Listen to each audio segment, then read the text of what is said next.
This IPO is an important moment, but it is still just the beginning of our story. Your record label is taking off, but so is your sound engineer. You need to hire. I need Indeed. Indeed you do. Parece que aún estamos en vivo, esperemos.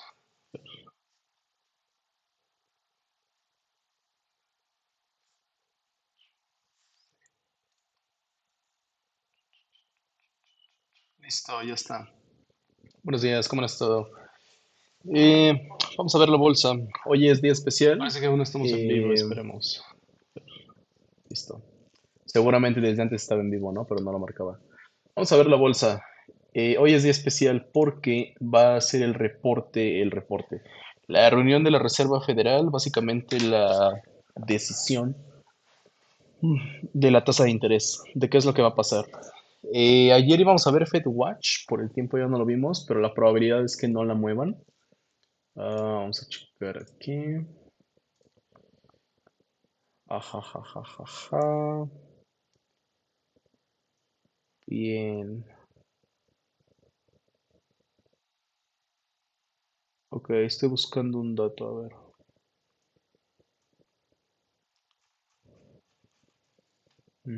Ok, bien. Vamos a buscar Fed Watch. Fed Watch. Y vamos a jalar aquí. ¿Qué nos va a dar el tiempo? En 30 minutos, a las 12 hora México, en mi caso, va a dar la reunión de la Fed. Va a comenzar. Y tenemos aquí 99% a que se quede así, 4.25, 4.50. Es decir, el objetivo actual de la tasa es 4.25, 4.50 y así se va a quedar. La idea es que ya comiencen a reducir las tasas, pero se ha hablado de que va a ser hasta septiembre. En todas las reuniones de la Fed, incluso ahorita, lo vamos a ver, la probabilidad siempre marca septiembre, porque es lo que indica la institución.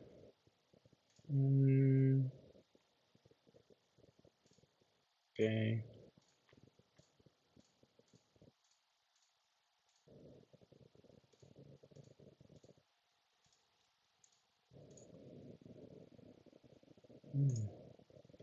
Interesante.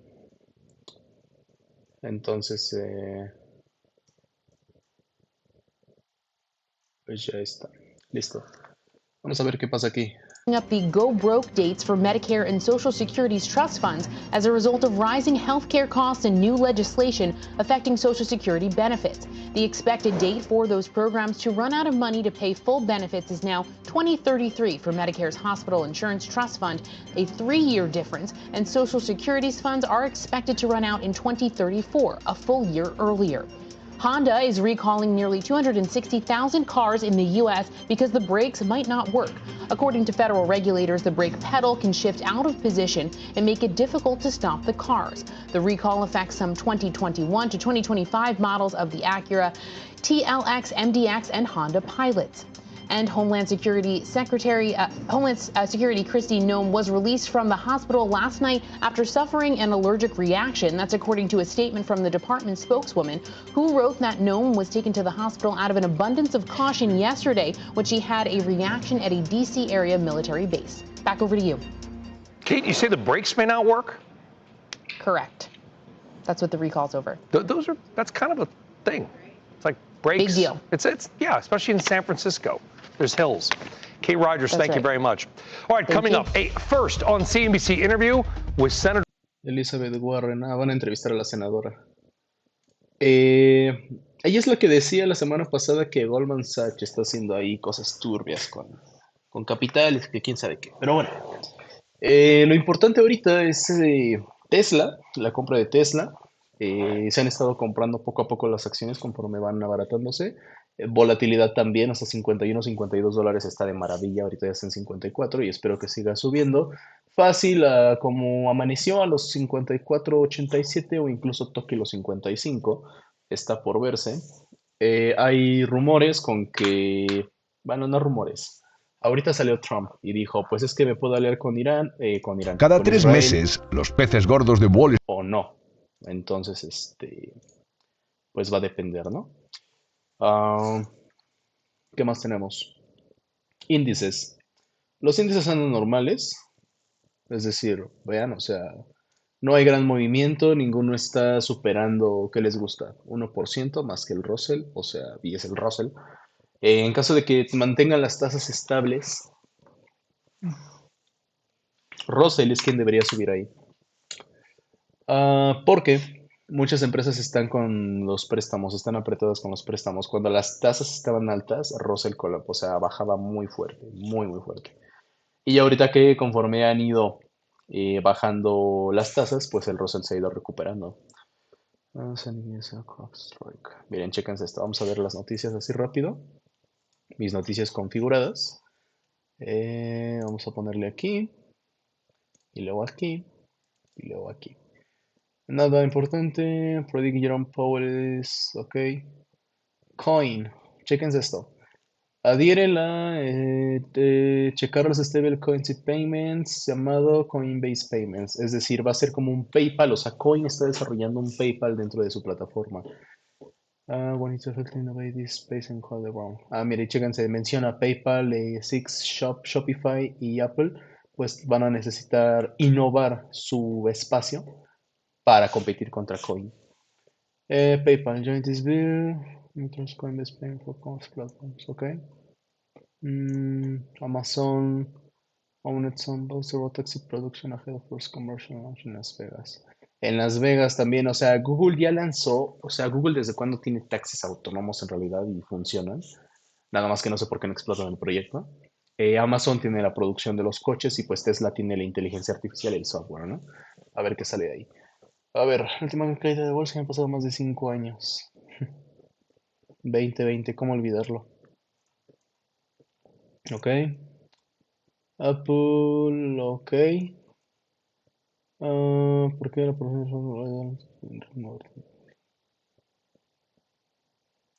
Ok, aunque el SP500, pues nada importante en realidad. Había visto lo de un aircraft, un barco. Ya llega este. Aquí. Anuncia enviar un aircraft carrier strike. O sea, anuncia enviar un barco super contra mamadísimo.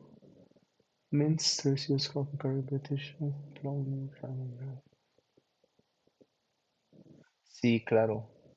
O sea, en sí ya se aliaron. Estados Unidos y Europa se están aliando con Israel porque Irán es quien tiene el uranio y es quien tiene como el peligro de las bombas nucleares. Pero pues a ver qué pasa.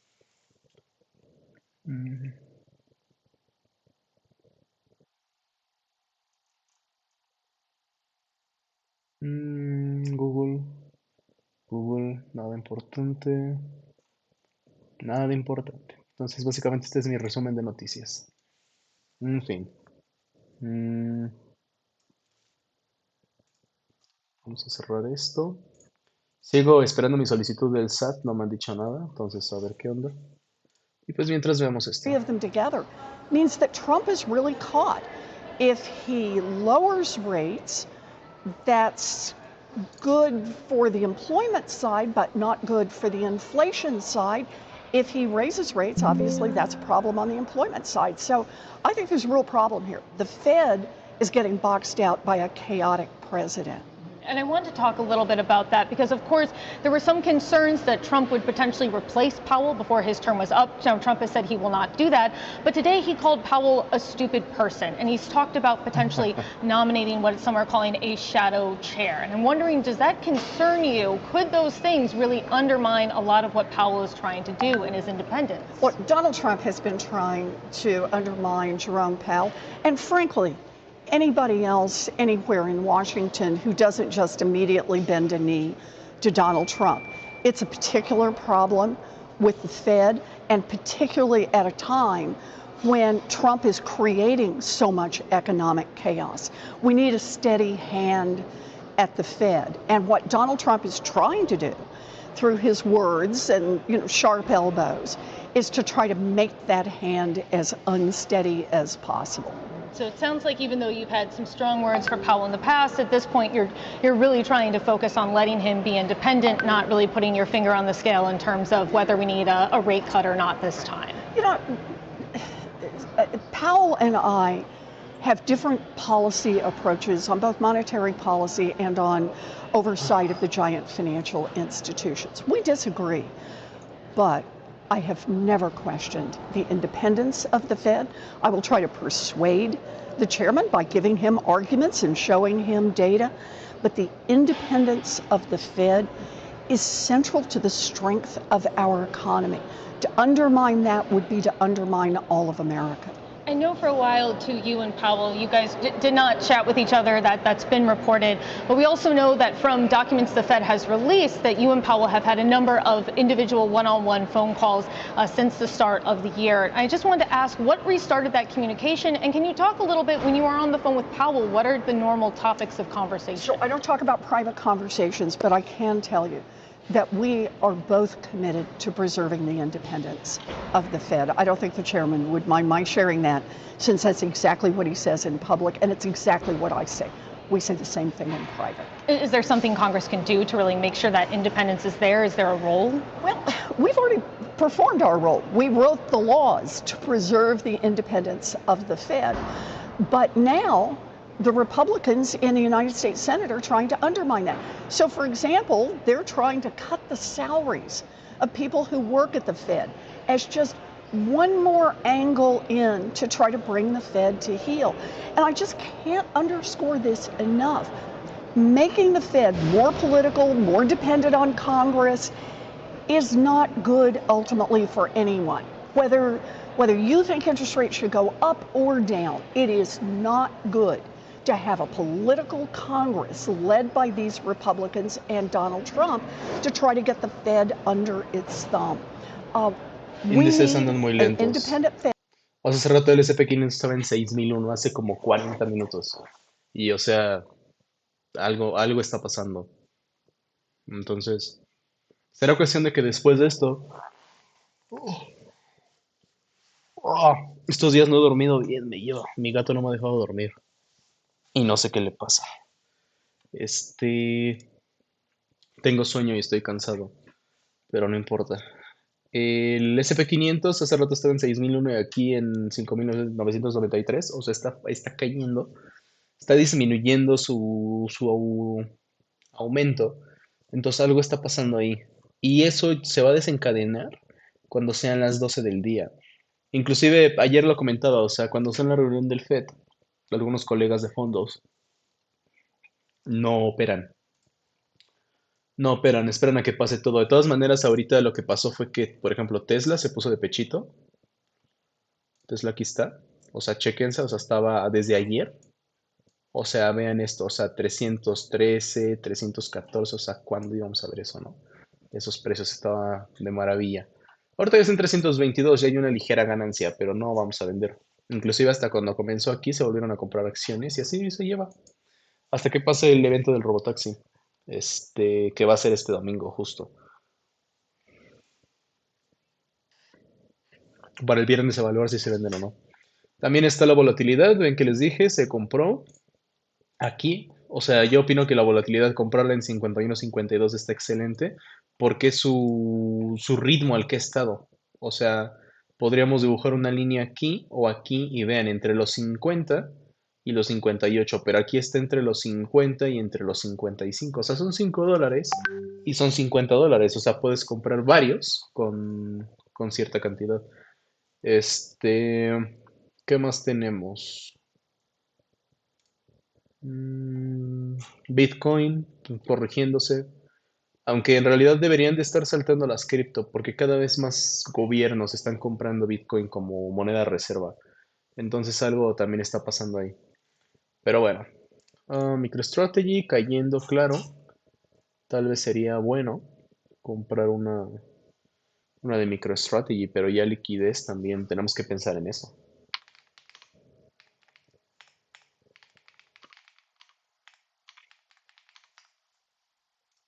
Y tengo que registrar también las compras y las ventas, changos. Look, on whether or not those things are going to be able to get into the bill, and if they do, what impact could they have? You put that very gently by saying blocking some funding to the CFPB. Actually, what the Republicans on the Banking Committee, remember the Democrats literally had no input, there was never a hearing. They met behind closed doors, and then Senator Kaine, chairman of the committee, is the one who put out, this is what they want to make, the changes they want to make to this big, beautiful bill. They want to zero out the funding to the CFPB. And, you know, I get it. The Republicans play this game over and over and over. But first of all, we know that the bill that's going forward right now can only go forward on budgetary matters. That is so clearly a policy matter, whether or not we have a functioning CFPB. But I throw in the second one, and that is, remember all the challenges in the Supreme Court to the CFPB? And you remember how there were different business groups that stepped up. The Mortgage Bankers Association, for example, put in an amicus brief to the Supreme Court saying, whoa, whoa, whoa. You don't want to shut that agency down because that agency keeps our mortgage market functioning. It keeps consumer credit functioning. Jerome Powell said when we had him in a hearing, what's it been, about 5 months ago, when Elon Musk came through with Doge and was trying to shut down the CFPB, I said, CFPB is shut down. Who exactly is going to be enforcing the laws so American consumers don't get cheated, so small businesses don't get cheated? And his answer was, there's nobody out there. So we need to protect the CFPB. Again, just like the independence of the Fed, it's good for everyone in this economy except the cheaters. And we'll see, of course, if that does wind up in the Trump mega bill. And we will see also what happens next week when Powell is in front of your committee, Senator. I think that is all the time we have. Senator Elizabeth Warren, thank you so much. Brian, back to you. All right, Emily Wilkins and Senator Warren, thank you very much. All right, coming up, Walmart. Its stock is on pace to do something it has not done for 2 weeks. What that is ahead.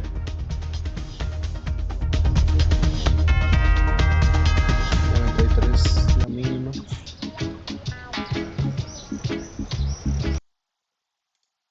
A ver. Llegó a 95 y ahorita se está corrigiendo. Pero, si lo vemos en las últimas horas, en sí se ha estado corrigiendo.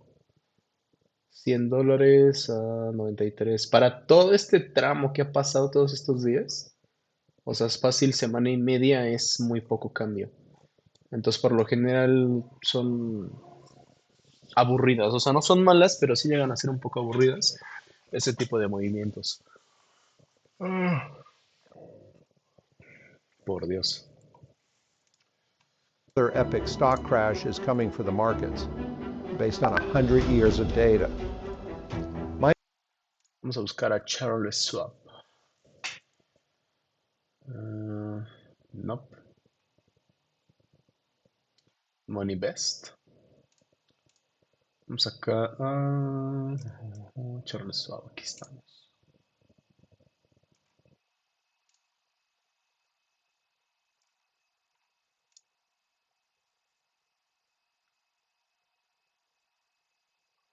Middle East now, it's gasoline that's going to see less of an impact than the price of diesel. En lo que Diesel pasa prices eso, could go up anywhere from 20 to 40 voy al cents a baño. gallon. Gasoline may be a little bit less than that at anywhere from 10 to 25 cents. But all in all, as the economy globally continues to grow, it's going to be diesel that's going to be under pressure. And keep in mind, as we get into the later part of the summer, August, September, that's when diesel consumption, which is also Entonces sí se heating oil, is going to see a big uptick Se as, vendió as Microsoft y Americans con start to ganancia, fill up entonces home tengo que heating oil tanks buscarla. ahead of Ah, the ya la winter. encontré. So Ok, we could see a lot more pressure on diesel prices as we get Voy al into the baño y summer, preparo café en lo whereas que pasa gasoline eso. prices, Porque well, ya we en could see a 15 little bit of empieza a lo de la taper FED. off depending on how consumers respond to these higher prices. Patrick, assuming things play out as they do and there will be these downstream effects from these spikes that we're seeing in crude oil here in real time, what is that lag time between, hey, you see the futures, they go up, they settle in at a higher level. How long does it take to filter downstream to the consumers at the pump? Another way of asking, when will this show up in inflation data like the CPI?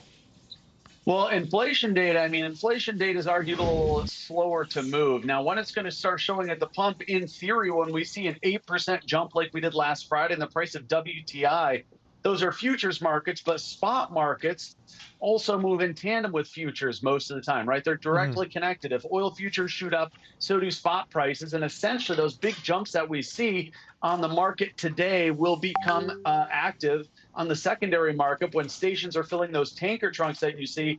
That change will become effective later today. So in theory, gas stations are already paying the higher price because the spot markets have been climbing very quickly alongside futures. And that's why we're seeing the national average now up 7 cents from a week ago at 319. By next week, the national average could be 325 to 330 because those increases due to the Middle East conflict do filter down very quickly. Yeah, and I mean, we've seen that play out in real time. It's a really great point to leave it on. We so appreciate it, bringing us all of that great data on right now, what is going to be definitely a minute-by-minute watch trend, especially as things develop overseas. Appreciate it, though. Patrick DeHaan, the head of petroleum analysis for Gas Buddy. Now, coming up next, we are about just 12 minutes away from the key announcement from the Fed. As we know, all eyes will be on the central bank, keeping a forecast for 2 cuts this year. We'll get some more clarity on that with George Tillis coming up next.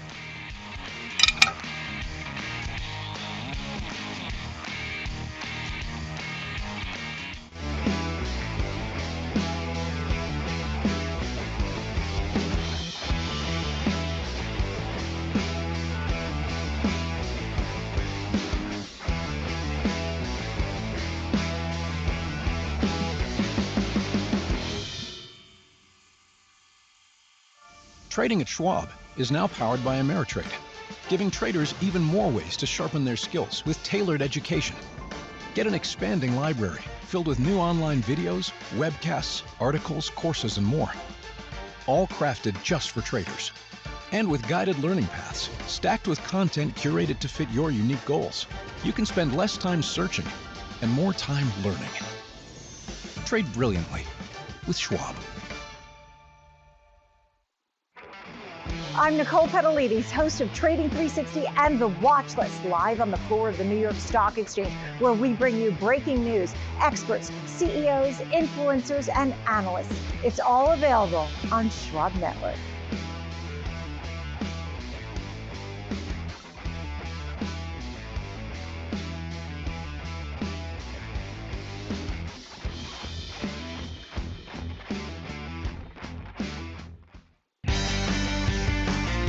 Whether you're a bull or a bear, you'll want to catch the latest market action on Morning Movers with me, Diane King Hall, live from the floor of the New York Stock Exchange, only on Schwab Network.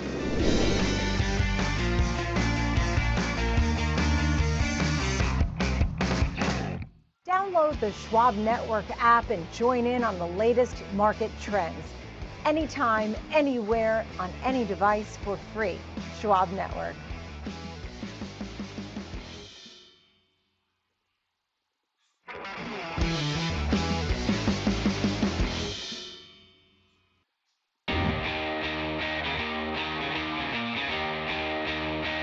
Welcome back to Next Gen Investing. It's time for a little bit of a Fed preview as we are expecting the Fed statement here in about 10 minutes. Joining us to help set it up, George Tillis, Senior Markets Correspondent and Fed expert here for the Schwab Network. George, always good to get your thoughts here going into the Federal Reserve meeting. Now, I don't think there's going to be a lot of focus on, hey, are they raising rates or lowering them, because they're not expected to do anything.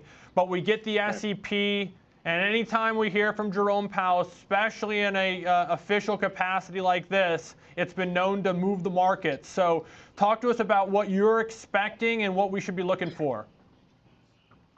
Well, I mean, first off, I do expect there to be some transitory volatility post-Fed statement, and of course the presser. The other thing to keep in mind is that there's often a delayed reaction, which can manifest at least starting on Friday, because we're off tomorrow. But with that said, you have to expect volatility based on the number, reaction, market participants, and even the changes in the SEP. This is what I'll be looking at to see if they change their outlook for either GDP growth, what their outlook for inflation is. I think that's going to be preeminently the focus for investors because that's really the anchor to not lowering rates right now. It's the inflation numbers, which are still relatively elevated, both on a headline level or a non-core level, but also on the core level.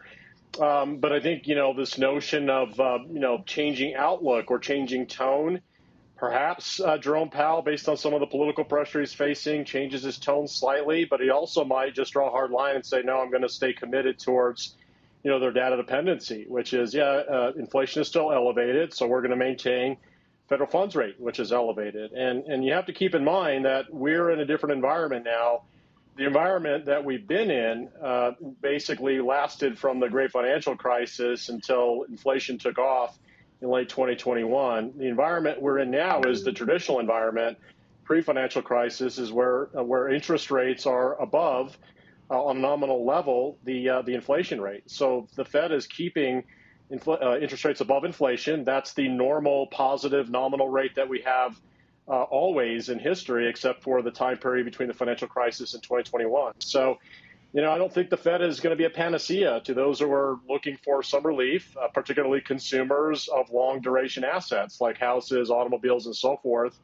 But at the same time, because I know people focus more on consumption side of interest rates, you have to look at production side with interest rates high. That does demonstrate the economy has a very high demand for investment. So that's the glass half full, kind of way of approaching higher interest rates versus the glass half empty, saying rates are too high, consumers are getting stretched, and that's eventually going to cause a recession.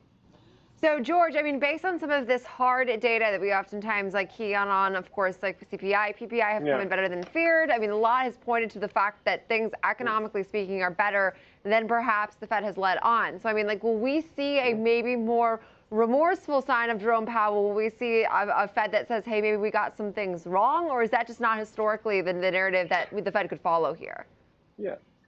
Yeah, look, every meeting is different. Every projection changes, and we just go meeting to meeting. And in this meeting, it's the every other meeting where we have the Summer of Economic Projections, the dot plot, as well as the changes in the aggregates, the core aggregates. That's GDP, it's unemployment, inflation, and so forth. So, if they change their outlook on inflation, then that might be construed as bearish, or not sorry, bearish, I said dovish, just let me clarify, dovish in terms of their outlook, which again might cause essentially some changes in both equity valuations, but also the bond valuations. Maybe bonds start to pick up a little bit. But, again, it's going to go, quarter to quarter or meeting to meeting. In terms of corporate profits, but also the Fed meetings, which are every 6 weeks, and again, they may change their outlook or tone or language just a little bit, basically saying that they're ready to react. The Fed will react. I can assure you that, but they may not react until things get really bad. They're not going to preemptively cut rates unless they actually see a clear necessity to do so. Right now, the economic aggregates, for the most part, are well intact, and corporate profitability is well intact. If you think about inflation has been great for big corporate profits. It just happens to be that it's cutting into the non-autonomous component of consumption at the household level, and that is everything outside of food and necessities. People are cutting back, and that'll eventually catch up to the economy. But at the same time, that will manifest into lower projections for rates, especially on the 2-year rates, which are now about 50 basis points below the Fed funds rate. Yeah, and a good place to leave it is we are now just 4 minutes away, of course, from that pivotal announcement. We so appreciate that great preview, George Tillis, helping us break down everything we're expecting here as we are now just a few moments away. That'll do it for Next Gen Investing. Remember, keep tuning in. We have a special Fed edition of the Watch List coming up next.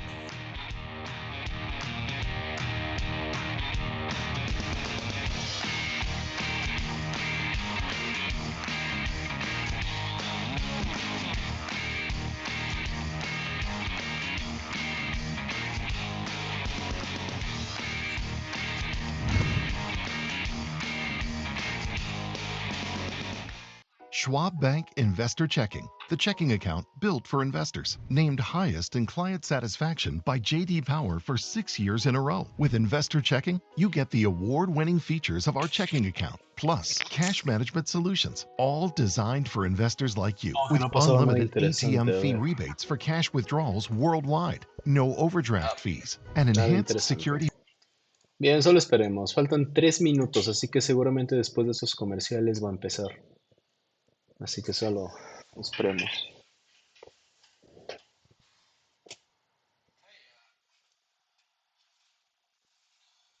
Vamos a ver. Me quedan 4 cápsulas de espresso. Entonces sobreviviré. Aquí. Vamos a hacer esto. Bien.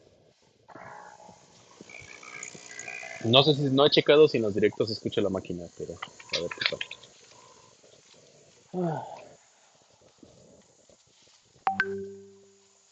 ¿Quién es?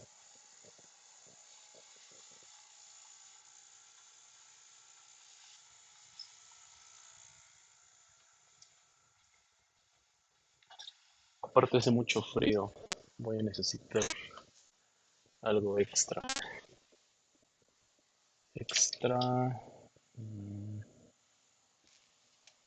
Yo creo que será esto.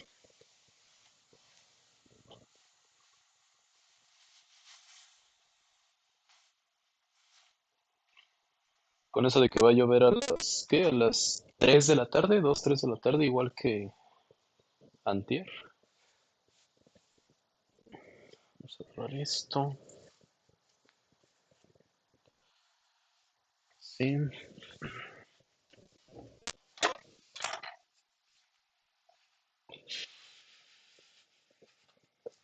Listo, ya estamos por empezar. Awaiting Fed decision. Ok.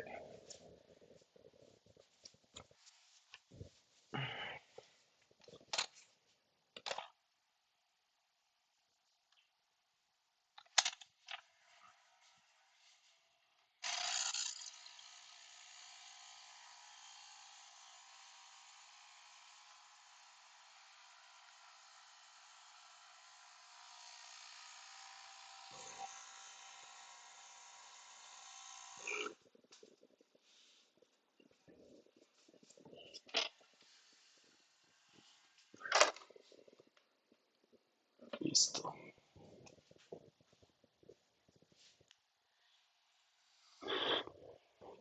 Ah, qué delicia. Qué maravilla. Vamos a ver. En lo que pasa esto, estaré vigilando la operación y checando las compras de estos días, porque hay liquidez, pero en la mañana algunas se pusieron de pechito, como Tesla y volatilidad. Bien. Los índices no tanto, porque miren, comenzaron bien, pero ya están cayendo y ahorita van a la baja. Entonces sería bueno hacer una entrada aquí. Pero pues veamos, observemos. One piece of it. I'm still watching that long end of the curve, Brian. I think that's going to be most important to a lot of Americans rather than what happens today with the Fed. Maybe our first electrical grid reference ever when we talk about the Fed. I love it. David Kelly, what matters to you today?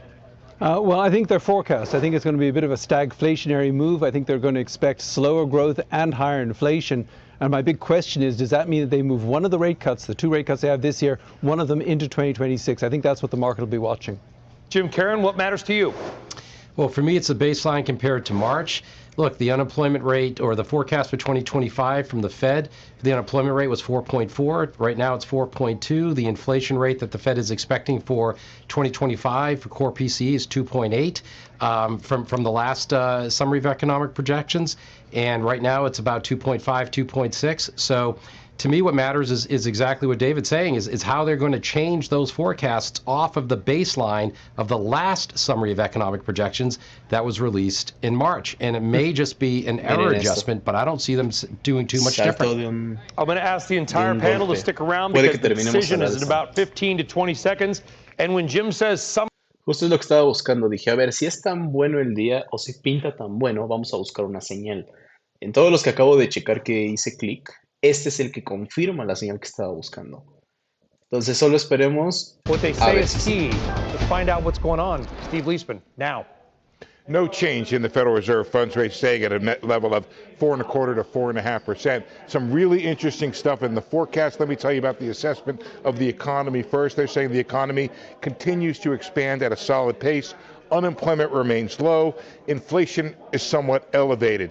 And they talk about the idea that swings in net exports, all that front running, is affecting the data. Now, the Fed forecasts increased the inflation outlook. They reduced growth for 2025. This is a second step in a row that the Fed has taken toward a more stagflationary forecast of higher inflation and lower growth. The forecast shows risks are to the upside for inflation and to the downside for growth. Let me give you some numbers here. 2025 GDP, now 1.4%. Down from 1.7, which was down from 2.1, so pretty much a very similar drop. Core PCE, 3.1 from 2.8, this is for 2025, from 2.5. So two big step ups in the outlook for core PCE this year. Risks on core weighted to the se van upside. a Unemployment, empañar con el 4.5, had been 4.4 before that. 4.3, so steadily stepping up on the unemployment outlook. Now, the question you really wondered about, which is, what did they do with the outlook for rates? Still 3.9% for this year. 7 officials did not want a rate cut at all. That's up from 4 in the prior outlook, but it remained the same because some other folks came down a little bit. 2026, the conversation Brian and I were having just before at 1 o'clock, they did eliminate 1 rate cut down to 3.6 from, or sorry, up to 3.6 from 3.4. And then again, that remains in place for 2027, 3.4 from 3.1. Inflation is seen declining in 2026. That's important. We passed through it, but not as much as previously forecast. Growth recovers in 2026, but again, less than previously forecast. The Fed says uncertainty remains high about all of its forecasts. The Fed said in the statement that uncertainty has diminished, but remains elevated. But if you look at the measures of uncertainty, which we talked about at 1 o'clock with Brian, those all remain elevated. Guys, back to you. So very quickly, Steve, back to you, kind of writing all this stuff down. Higher inflationary expectations, lower growth. You mentioned the S word, stagflation. I would imagine that makes the Federal Reserve's decision-making a little bit harder, because that is not a great combination. I think that's a good assessment, Brian. I do not see this Fed right now having made a further step towards cutting rates. It still could happen in September, but this forecast doesn't say, hey, we're incrementally, marginally, at least somewhat more confident about cutting rates in September. This one says, you know what? Whatever I had last time, I'm pretty much increasing the inflation rate and decreasing the growth rate by almost the same measure as I did from December to March. I did again from March to June. All right, let's go now. Steve, stick around. Let's go back to our panel to get some reaction. Francis, I'm going to go to you. Electrical grid aside, let's talk about expectations. Because, again, no cut right now, but we knew that, okay? Not one person thought there was going to be a cut today. But when I'm looking at the end of this year into next year, the expectations, the dot plots, are all over the place. Where do you and RBC fall?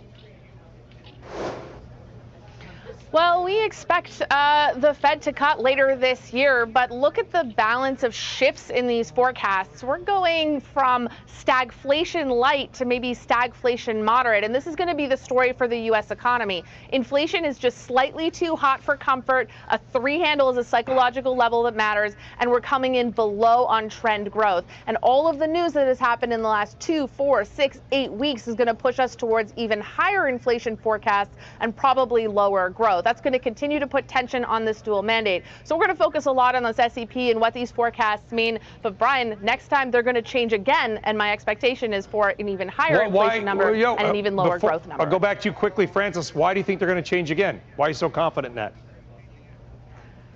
Well, they'll have to. I'm not sure why they say uncertainty has diminished. I wish I was that confident, but we have a series of ongoing shocks that have yet to be felt in this economy. And I think these numbers are still a little bit light on the inflation side and a little bit too strong on the growth side. David Kelly, would you agree with that the future is fairly cloudy? We don't know what's even going to happen in the Middle East, inflation, energy prices, etc. Yeah, I think it is very cloudy. I will say that since the last meeting, I think some of the tariff uncertainty has diminished. I mean, the tariff rates are not what they were on April 8th. But the thing that strikes me is if you look at that forecast for the end of this year, they think that 4.2% is the right unemployment rate in the long run, and they think they're only going to be 0.3 ahead of that. But they think that 2% inflation is the right number in the long run. It looks like they're going to be more than 1% above that. So, you know, Jay Powell said, you know, if they're both off track, we're going to look at how far they're off track and how quickly they get back to that track, and that suggests that they'll be very reluctant to cut rates until that inflation number comes down. So, David, back to you again, and you nailed it, and I want to hear Jim's thoughts and Steve's and everybody's. When I hear inflation is expected to go up, my little brain immediately goes to higher rates, not lower rates. No, I think they'll hold rates longer. I mean, I think they could hold rates all the way till the end of the year, because I think they know that, look, if this is tariffs, it will fade in 2026. Even if you get a sugar rush from fiscal stimulus from this bill going through Congress, that sugar rush will fade. Sugar rushes do. And so by the end of next year, that's a long way away, but by the end of the next year, the economy should be cooling down, inflation should be cooling down, and maybe then they can give us some lower rates. But right now, do not hold your breath waiting for low rates from the Federal Reserve, because they don't seem to have any intention of delivering them. Jim, Karen, I can't see you right now, but are you holding your breath? I mean, do you think that could we be on hold for longer? So let me start with the punchline. The punchline is that the Fed did not change their 2025 forecast for policy rates. To me, what that says is that they haven't really changed their position on anything. What has changed is the distributional outcomes, the possibilities, the confidence level that they have in the risks for inflation and employment. So what the Fed is basically saying is that the risks to inflation are skewed to the upside. The risks to unemployment is also skewed to the upside. This is what I think is somewhat being confused as a stagflationary event for markets. This is really about a risk distribution. So if the risk distribution is suggesting that there might be higher inflation and that the unemployment rate might move higher, but they're unwilling to change their policy rate, then really what they're telling you is that the dispersion around what the Fed forecasters have has grown. And we've seen that. So you said that we went from 4 people calling for no rate cuts to now 7 people calling for no rate cuts. That's the big news here, is that we're moving towards a no rate cut environment going forward. Yeah, and Steve Leisman, you've got obviously your Fed survey, so you know what people expect. And looking at it 4 months ago, 3 months ago, 2 months ago, now, and then looking out, are you experiencing that same level, to Francis's point, of sort of uncertainty? And in an uncertain environment, people tend, not always, but often, to do nothing because they don't know what to do.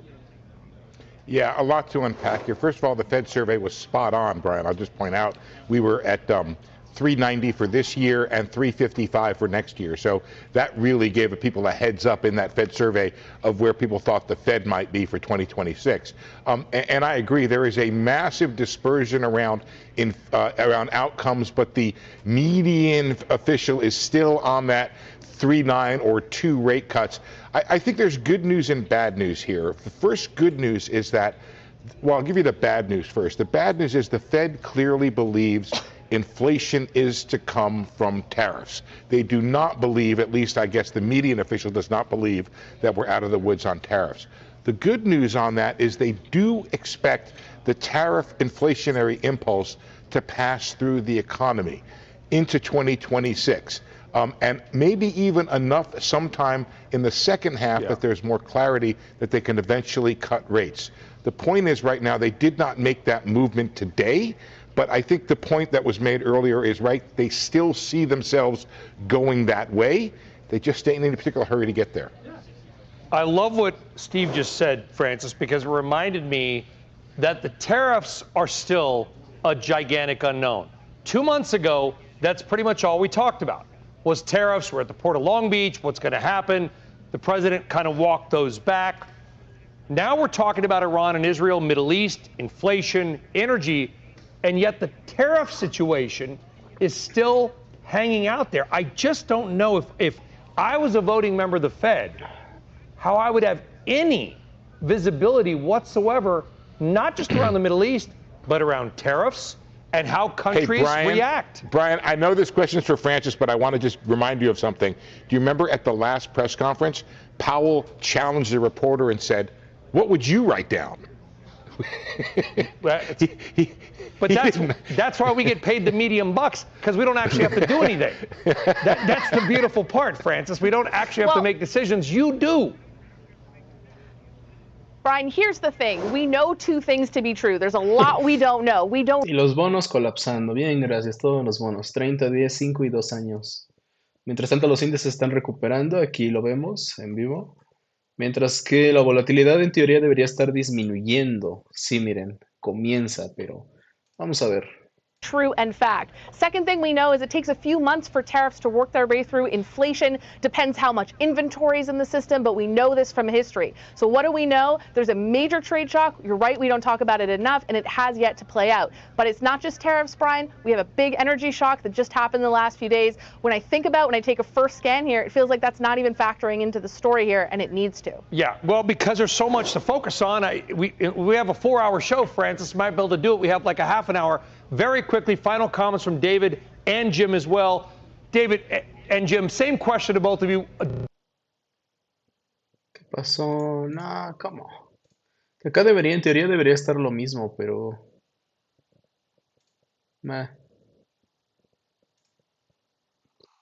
Committee has given us today, and at 2:30 p.m. Eastern Time, we will take you live to Jerome Powell's press conference.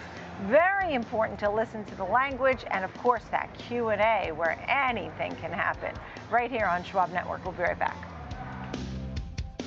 We'll be right back.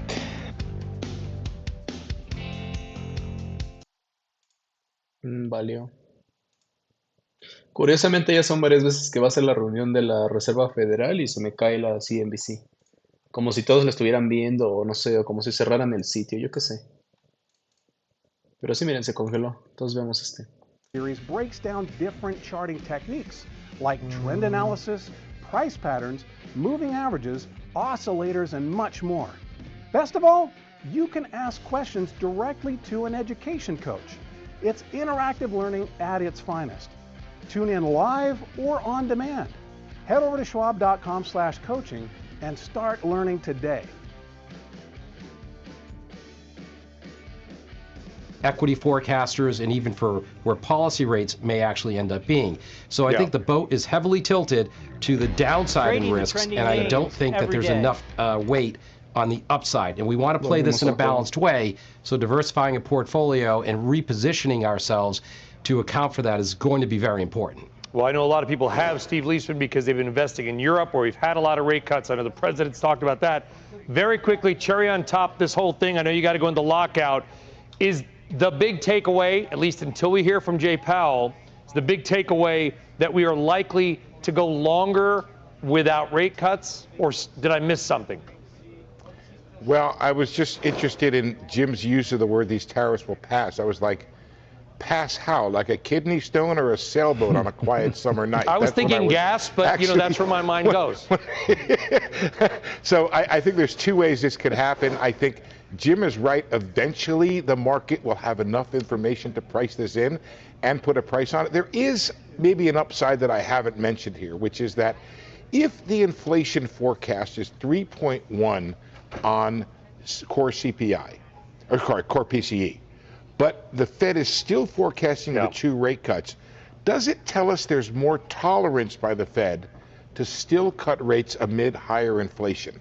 I think that might be a question that may be worthy of the Fed chair. Well, you get to ask that question because you're going to go into the Fed lockup in about 15 minutes. That press conference will start, and you're going to get a chance to answer that as well. Jim, David, Francis, Steve, thank you all very much. We're going to go to Rick Santelli, but very quickly, folks, I want to show you something called the CME FedWatch tool. And here's how confusing it is for next year. And Rick, I know you can hear me, so we'll bring you in, and maybe you can comment on this because you're in Chicago, by the way. There are all these different expectations for rates maybe 1 year, the June meeting next year, 2026. There are 6 different levels between 2.75% and 4.14%. So 1.5% variance, which is a big deal for the Fed, in where the Fed may be. I guess my point, Rick, is it that cloudy next year?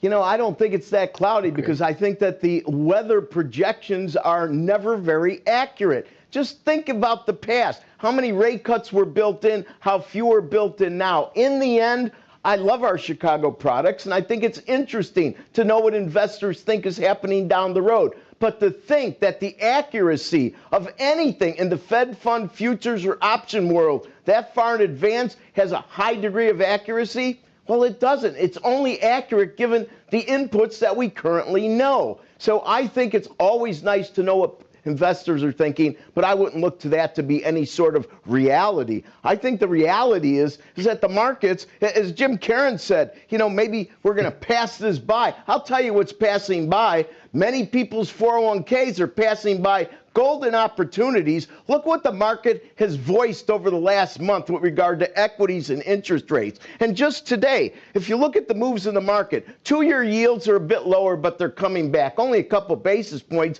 10-year yields are a little bit higher, so the curve is steepened. But virtually, if you blur your eyes, markets haven't moved much. And if you look at the dollar index, it's almost exactly where it was before the statement was read. What are the markets saying? They don't really see anything new here. And in terms of tariffs, I'll tell you what, the Fed used the word transitory, and maybe not in a good way. I'll use it. I think tariff agita is transitory. And the problem with that is that you won't be able to go back in time and do all the trades that uncertainty is keeping people from doing.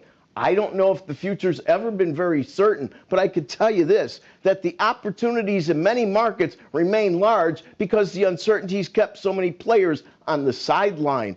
In terms of the crystal ball and the dot plots, I never found them highly accurate. Well, because they can be changed. If you don't like the dot plot, you just change your plot. So it's like, what time is dinner? 6 until it's 7, and then it's at 8, and then it's 7:30, right? You just keep moving around very quickly. Don't tell anybody, Rick, but here's the dirty secret. It's just between you and I. You've made more money by far investing in gold, a literally piece of metal, than you have in the stock market over the last 6 months.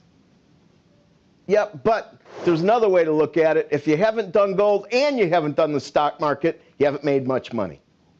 Fair enough. But don't tell anybody that. Rick Santelli, thank you. All right, that is the Federal Reserve decision. Now we will wait to hear from the man in charge. That is Jay Powell himself. Press conference, 12 minutes, 25 seconds. That's when the press conference begins. We're going to take a very quick break. We're back with more right after this. Pues está por verse, a ver qué tal. Just a few weeks ago, it feels Right, like. yeah. But our view is the S&P could hit 6,800. We're sort of solo out there with a big number. So you're on the outskirts we think it churns with higher. Super bullish. Yeah, on that. What will be the catalyst for that? Well, I think, first of all, if we can stay in this Goldilocks, not too hot, not too cold economy, then you've got the AI productivity growth. The back half of this year, the animal spirits of the market love tax cuts and deregulation. We're just going to start to see that. So we think those influences could really, in a churning, sort of choppy way, stocks go higher. One last thing I will say about that as well. In the last 6 months, many of you might know, stocks have gone nowhere. So the prices are the same, but the earnings have gone up a lot. So price-earnings ratios have shrunk, actually, over the last 6 months. It's interesting because you talk about the animal spirits and everybody was waiting for that. They just sort of took a break, is what you're telling us. They sure did. They went out, and I think they're coming back. A lot of money on the sidelines, right? What do you think they may be buying? I mean, is tech going to lead us? I mean, you mentioned AI and the productivity there. The tax cuts sort of giving everybody that boost too, a little juice. What kind of sectors do you think could really prevail Yeah, so here? for investors looking for ideas, I would suggest obviously the tech, the telecom space, because AI is sort of impervious to all of this. But think about deregulation. Wow, it's a benefit for the financials.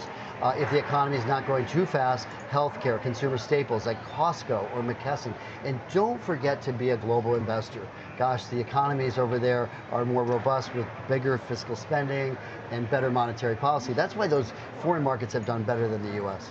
Yeah, understood. I mean, how worried are we about, inflation really spiking? I mean, I saw one report said stocks remain higher after Fed holds interest rates steady, but at the top, that's better.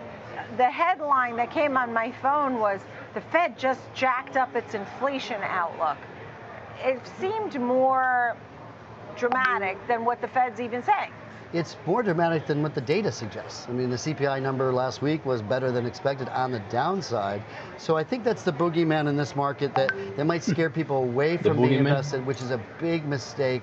I think you want to be invested here. Just be in those right sectors that can do well in this Goldilocks economy. So let's talk about what we may hear about Jay Powell's speech at 2:30. I mean, he'll give the written speech, and then he's going to have Q&A. What will you be listening for? Yeah, this is what investors want to focus on. Yes. The decision itself, right, is a non-event. And the press conference really becomes what shapes the market for tomorrow. And I think on the bullish side, you want to listen for some recognition by the Fed that, yeah, there's weak soft data, that the Mideast conflict could get worse, and if so, you know, we're willing to reduce rates. I think investors want to know that they'd be willing to do it if they saw signs that they need to. I think that would be a bullish outcome of the conference.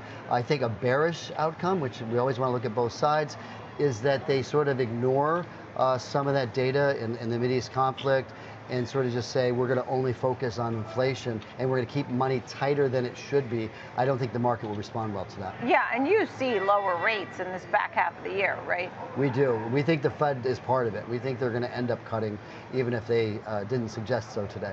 Yeah, playing it close to the vest. Yeah. All right, well, it's great to see you. James Simmer, thank you so much. Founder, Chief Investment Officer, Main Street Research. Thank you very much. Coming up next, Jay Powell's opening statement, and we'll hear from the Fed chair himself all about the rate decision, what the Federal Open Market Committee had to say about that, and also the Q&A, really important. We'll be right back after just a quick break. The Dow's up over 100. We'll be right back.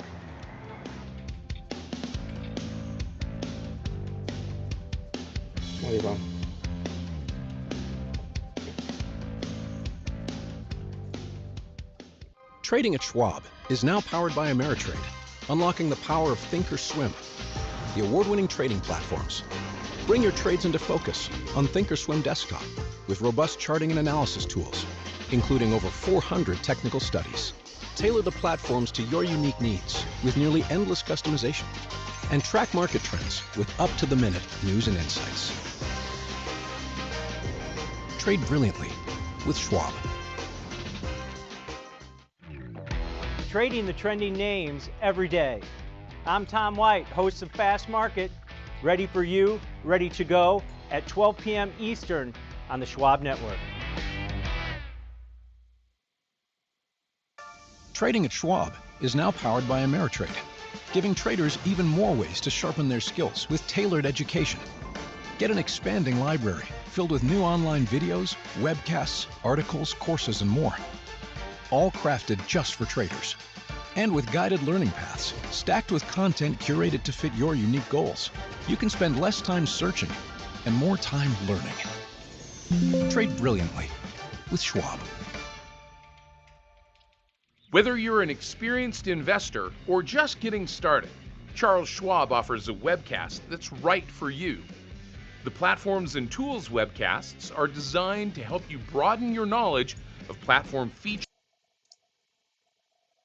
and a bit weaker growth and a little bit higher unemployment.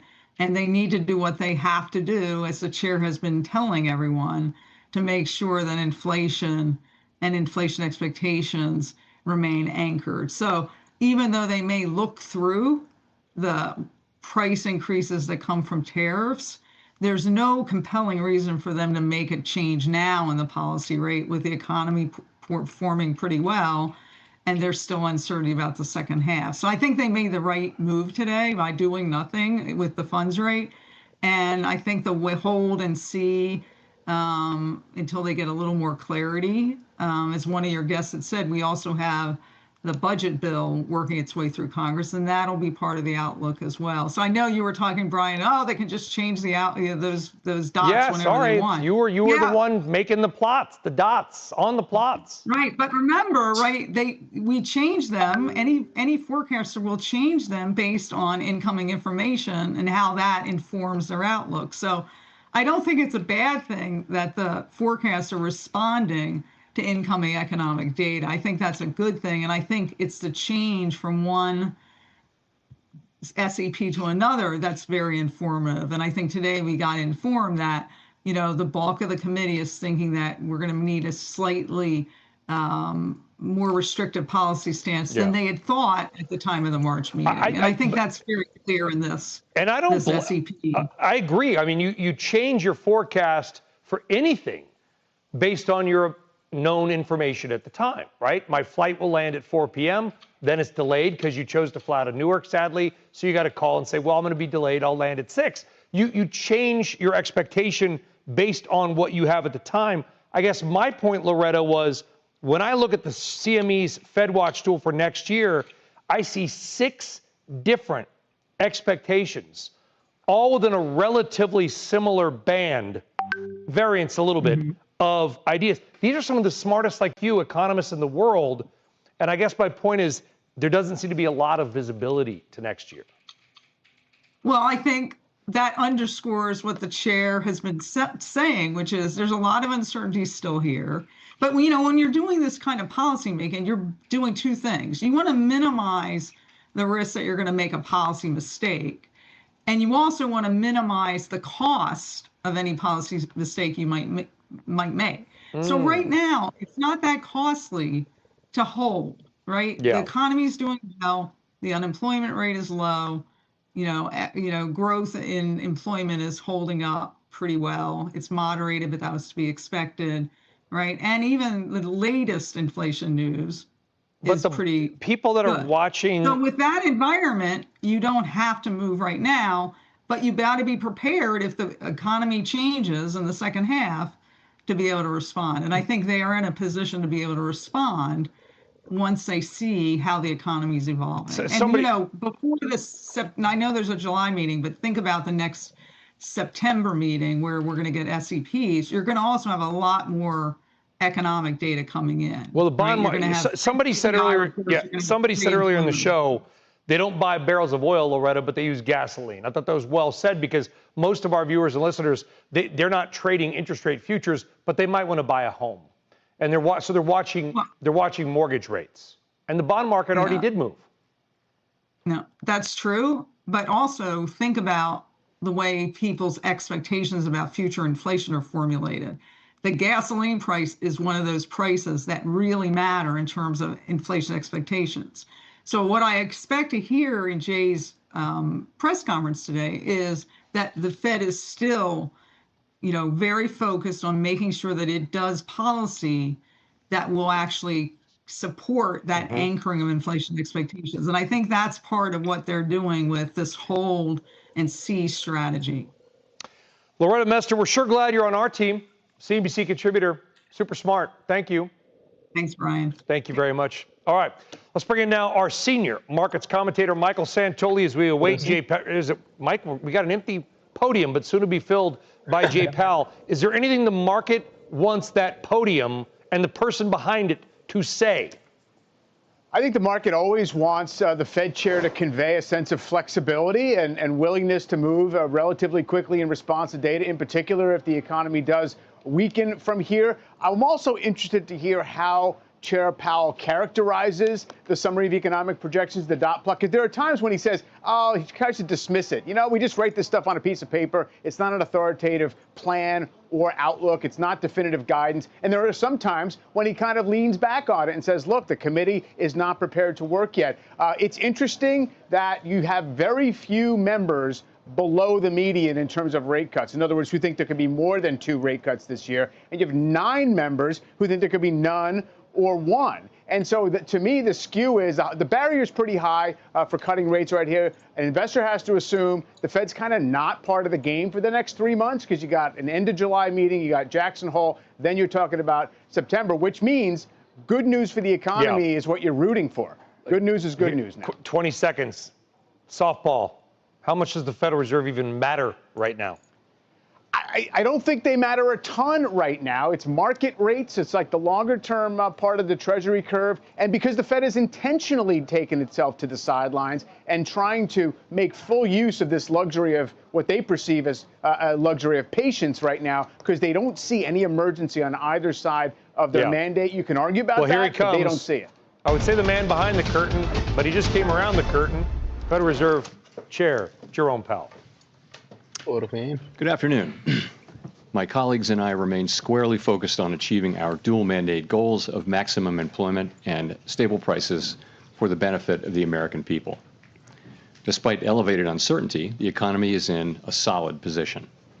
The unemployment rate remains low, and the labor market is at or near maximum employment. Inflation has come down a great deal, but has been running somewhat above our 2% longer run objective. In support of our goals, today the Federal Open Market Committee decided to leave our policy interest rate unchanged. We believe that the current stance of monetary policy leaves us well positioned to respond in a timely way to potential economic developments. I'll have more to say about monetary policy after briefly reviewing economic developments. Following growth of 2.5% last year, GDP was reported to have edged down in the first quarter, reflecting swings in net exports that were driven by businesses bringing in imports ahead of potential tariffs. This unusual swing has complicated GDP measurement. Private domestic final purchases, or PDFP as we call them, which excludes net exports, inventory investment, and government spending, grew at a solid 2.5% rate. Within PDFP, growth of consumer spending moderated, while investment in equipment and intangibles rebounded from weakness in the fourth quarter. Surveys of households and businesses, however, report a decline in sentiment over recent months and elevated uncertainty about the economic outlook, largely reflecting trade policy concerns. It remains to be seen how these developments might affect future spending and investment. In our summary of economic projections, the median participant projects GDP to rise 1.4% this year and 1.6% next year, somewhat slower than projected in March. In the labor market, conditions have remained solid. Payroll job gains averaged 135,000 per month over the past 3 months. The unemployment rate, at 4.2%, remains low and has stayed in a narrow range for the past year. Wage growth has continued to moderate while still outpacing inflation. Overall, a wide set of indicators suggests that conditions in the labor market are broadly in balance and consistent with maximum employment. The labor market is not a source of significant inflationary pressures. The median projection for the unemployment rate in the SEP is 4.5% at the end of this year and next, a bit higher than projected in March. Inflation has eased significantly from its highs in mid-2022, but remains somewhat elevated relative to our 2% longer run goal. Estimates based on the Consumer Price Index and other data indicate that total PCE prices rose 2.3% over the 12 months ending in May, and that, excluding the volatile food and energy categories, core PCE prices rose 2.6%. Near-term measures of inflation expectations have moved up over recent months, as reflected in both market and survey-based measures. Respondents to surveys of consumers, businesses, and professional forecasters point to tariffs as the driving factor. Beyond the next year or so, however, most measures of longer-term expectations remain consistent with our 2% inflation goal. The median projection in the SEP for total PCE inflation this year is 3%, somewhat higher than projected in March. The median inflation projection falls to 2.4% in 2026 and 2.1% in 2027.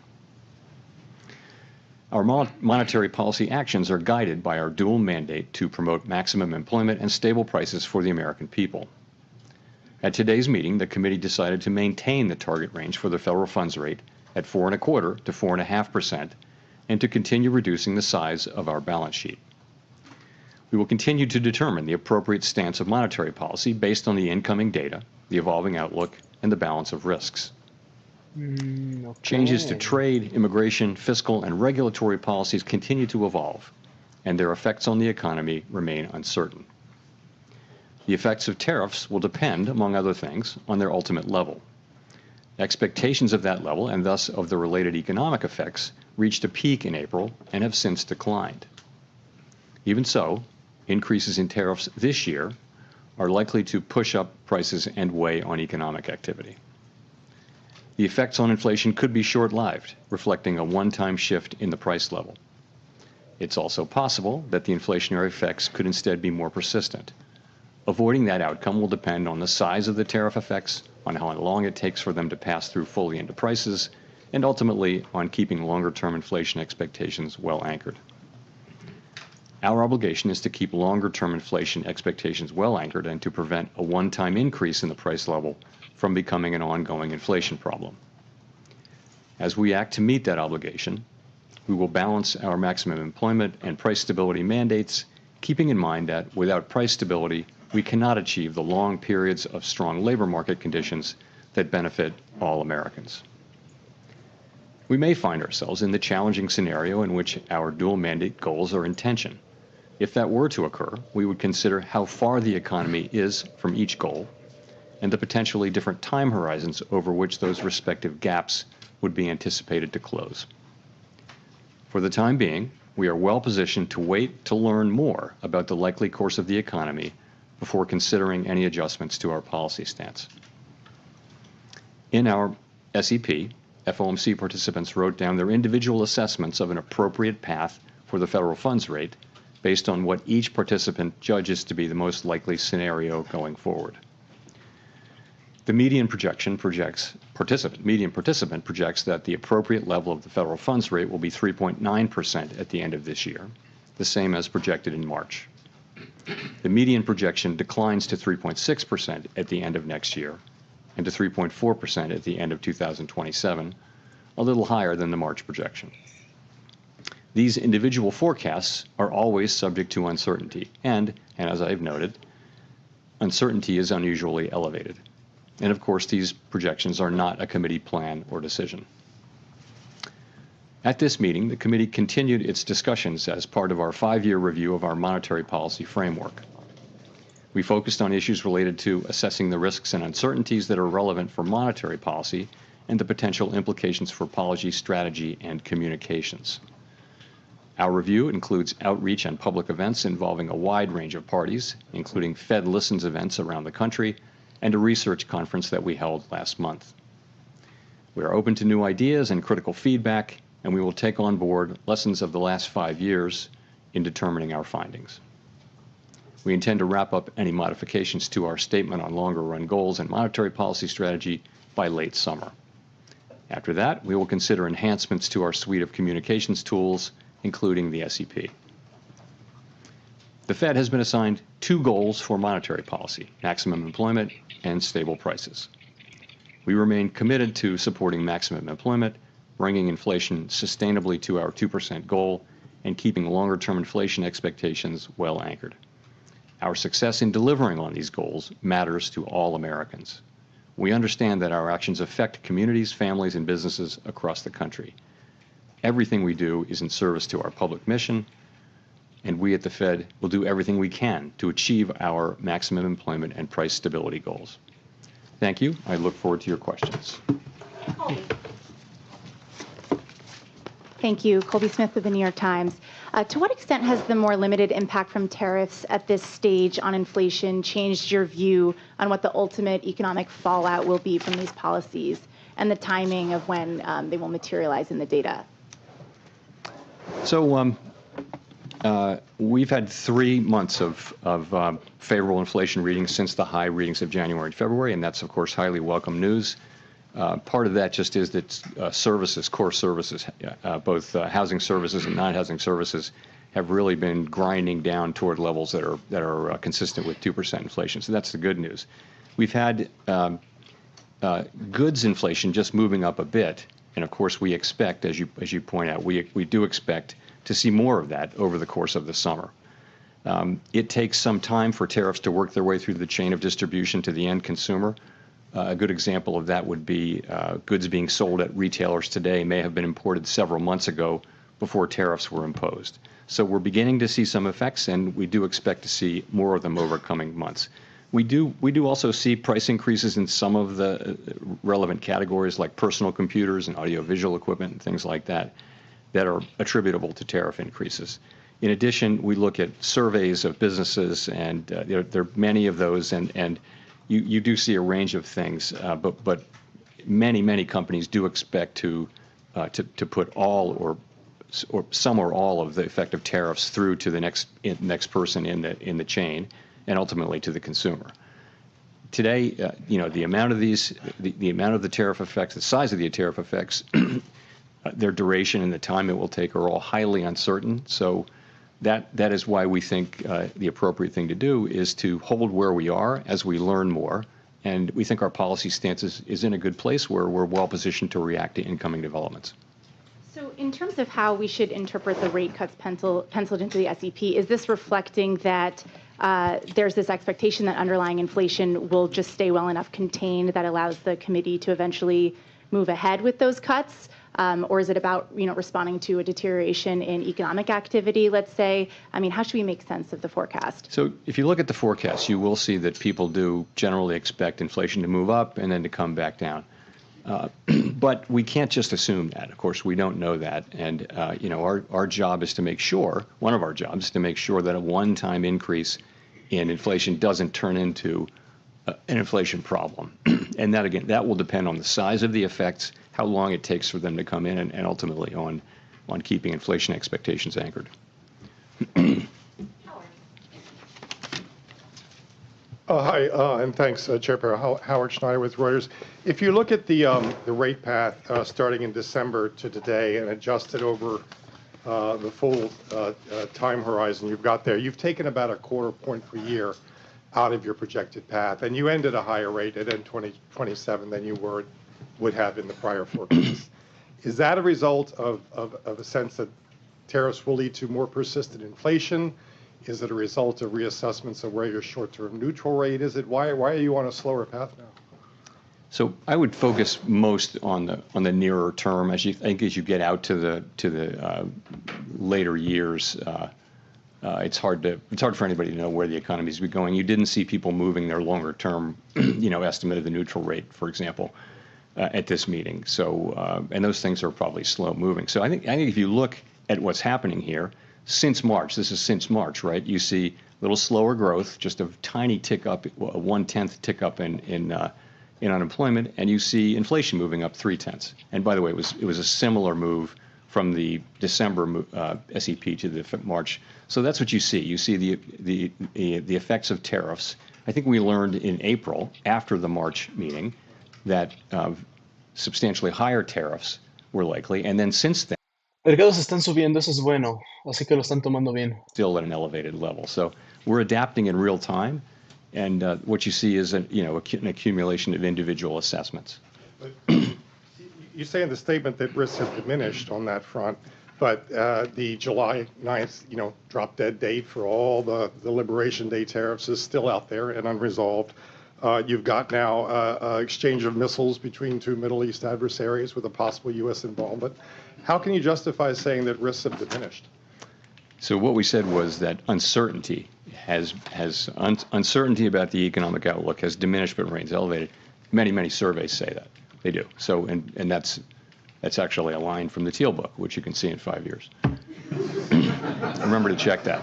Maybe the world will be over. No, but if you think about it, tariff uncertainty really peaked in April, and since then has come down, and that's really what that's just acknowledging. It's diminished, but still elevated. It's uncertainty. So I think that's an accurate statement. Thank you. Chris Rugaber at Associated Press. There is an argument out there in favor of cutting rates more immediately. Inflation has continued to cool and is back to roughly 2% despite the tariffs. And I guess I also wanted to ask about, cracks in the job market with gross hiring slowing, concentrated in just a few industries.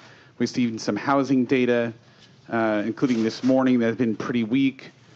Do you see any concerns that, the economy is weakening and that is a reason to cut rates going forward? So we do, of course, monitor all those things. I think if you look at the overall picture, what you're seeing is 4.2% unemployment and an economy that's growing at a rate hard to know given the unusual flows in the first quarter, but it appears to be 1.5%, 2%, maybe a little better than that. Sentiment has come up off of its very low levels. It's still depressed. So you can point to things. The housing market is a longer run problem and also a short run problem. I don't think it's indicative of, basically the situation is we have a longer run shortage of housing, and we also have high rates right now. I think the best thing we can do for the housing market is to restore price stability in a sustainable way and create a strong labor market, and that's the best thing we can do for the housing market. You asked about the job market. Again, look at labor force participation, look at wages, look at job creation. They're all at healthy levels now. I would say you can see perhaps a very, very slow continued cooling, but nothing that's troubling at this time. But you know, we watch it very, very carefully. So overall, again, the current stance of monetary policy leaves us well positioned to respond in a timely way to economic developments, and for now, and we'll be watching the data carefully. Well, just quickly on, given that there are concerns inflation will rise, but there is the alternate scenario that tariffs would create demand destruction and slow growth sufficiently, and that would perhaps keep a bit of a lid on inflation. Do you see odds of that scenario? What kind of odds do you see of that scenario coming true, and how many months of cool inflation would you need to see before concluding that maybe that lower inflation scenario is taking place? So this is very much the conversation we had today and yesterday. There are many, many different scenarios, many combinations of scenarios where inflation does or doesn't prove out to be at the levels we think, and where the labor market does or doesn't soften. And I think what you see people doing is looking ahead at a time of very high uncertainty and writing down what they think the most likely case is. No one holds these rate paths with a great deal of conviction, and everyone would agree that they're all going to be data dependent, and that you can make a case for any of the rate paths, I think, that you see in the SEP. And we do this once a quarter.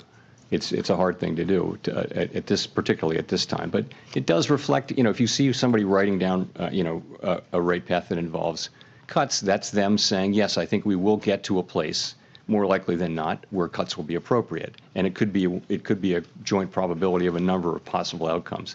Again, remember how much uncertainty we face, though. Thank you. Mr. Chair, I wonder if you could describe for us some of those scenarios. How do you get to a place? I'm noticing that the uncertainty levels in your forecast are very high. How do you get to a place where you have the confidence in the outlook for, say, inflation and or growth or the unemployment rate? How many months does it take, and what do you want to see in the data to get to that level of confidence to actually reduce rates off the restrictive level? So it's very, very hard to say when that will happen. We know that the time will come. It could come quickly. It could not come quickly. As long as the economy is solid, though, as long as we're seeing the kind of labor market that we have and reasonably decent growth and inflation moving down, we feel like the right thing to do is to be where we are, where our policy stance is, and just learn more. And in particular, we feel like we're going to learn a great deal more over the summer on tariffs. We hadn't expected them to show up much by now, and they haven't. And we will see to the extent to which they do over coming months. And I think that's going to inform our thinking, for one thing. In addition, we'll see how the labor market progresses. So at some point it will become clear. I can't tell you exactly when that will be.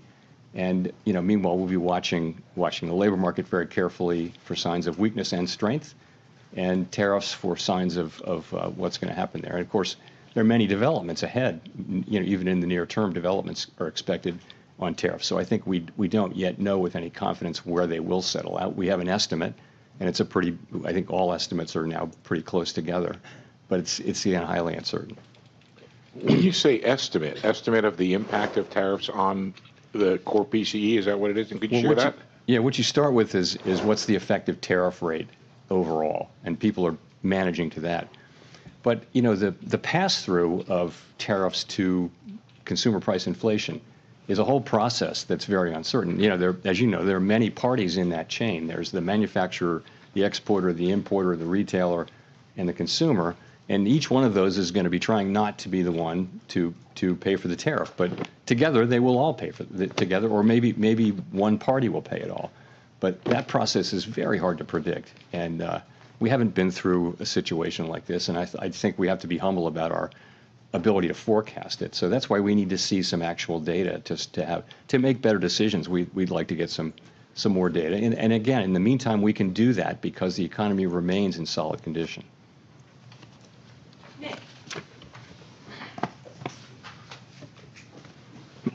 Nick Tamarosa, The Wall Street Journal.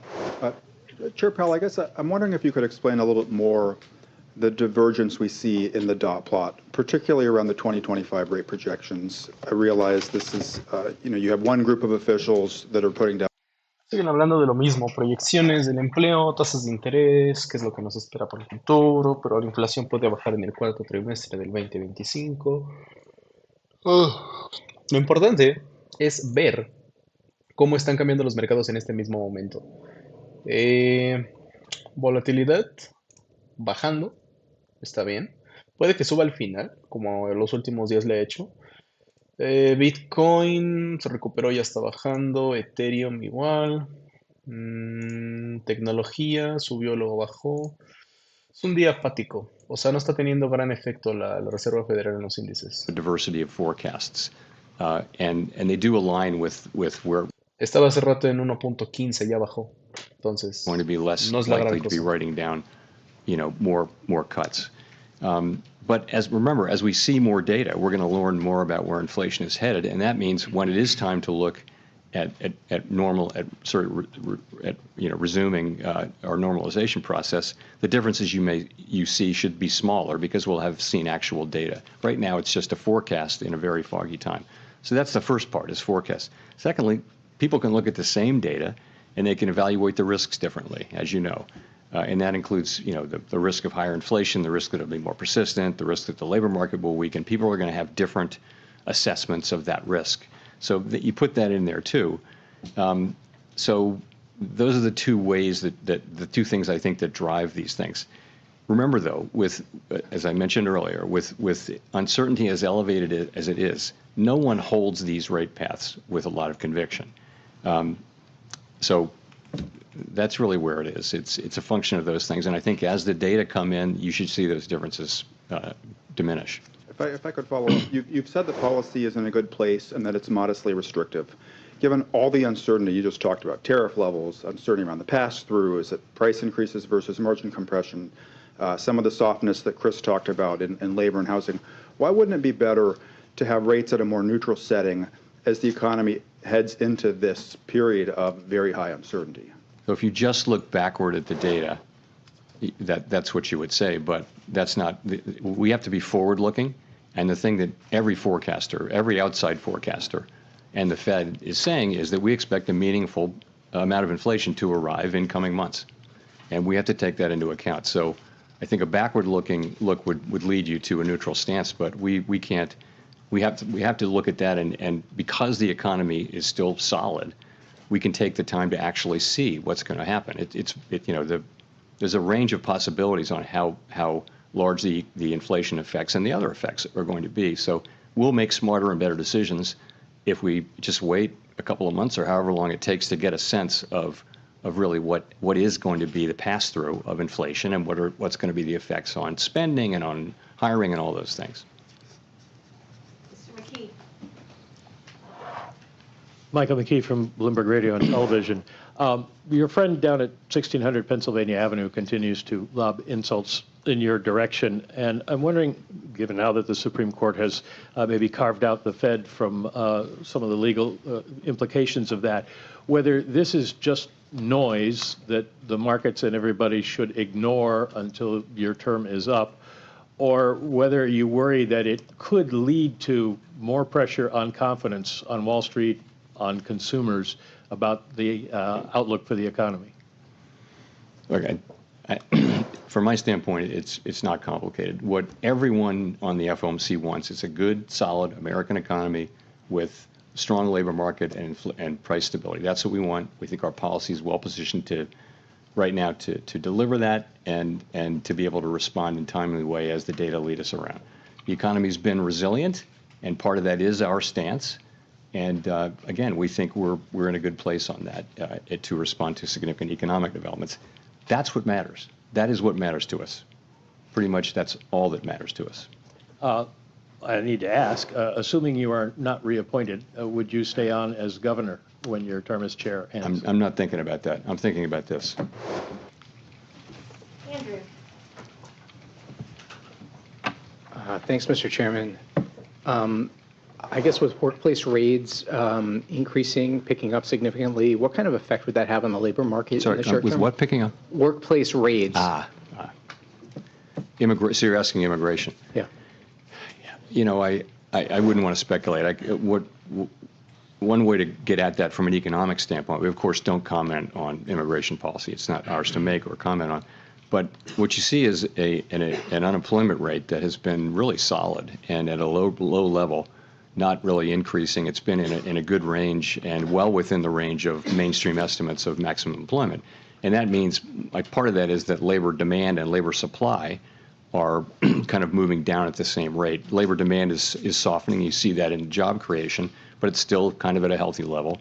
And labor supply is diminishing because the immigration numbers that we see are much lower than they were. So those two factors, supply and demand, that's what has kept the unemployment rate in a reasonably stable place.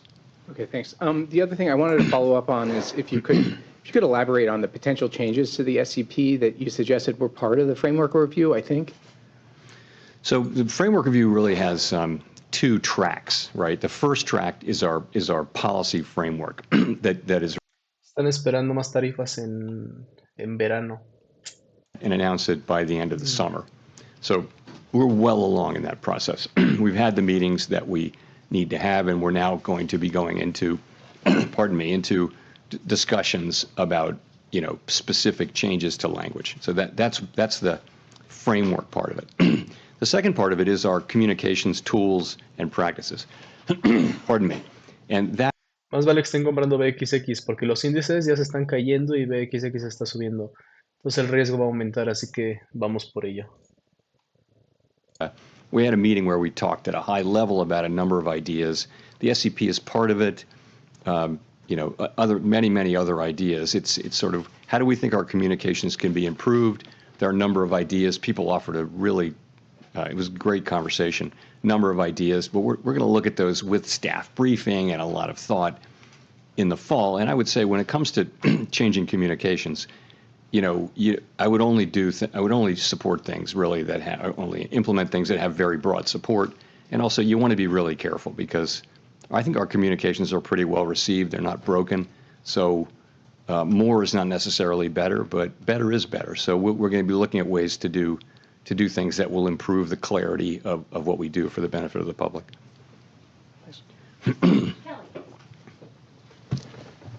Thanks, Chair Powell. Kelly O'Grady, CBS News.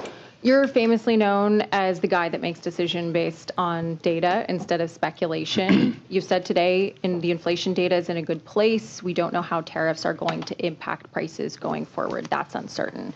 But I've got to go back to the last time that you cut rates in December, and there was still the what if of tariffs. So what made you feel comfortable cutting then when inflation was higher than where it is today and you didn't cut today?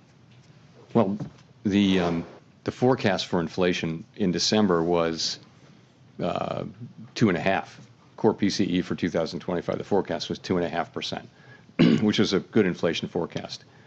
I think what we've learned is that, and this was long before we had any idea of what the actual policies would be, we've learned that tariffs are going to be substantially larger than forecasters generally thought. And we don't, our forecasts are generally not particularly different from those of other, well-resourced forecasting operations. So what we learned, and particularly in April, was that very substantially larger tariffs were coming and that would mean higher inflation.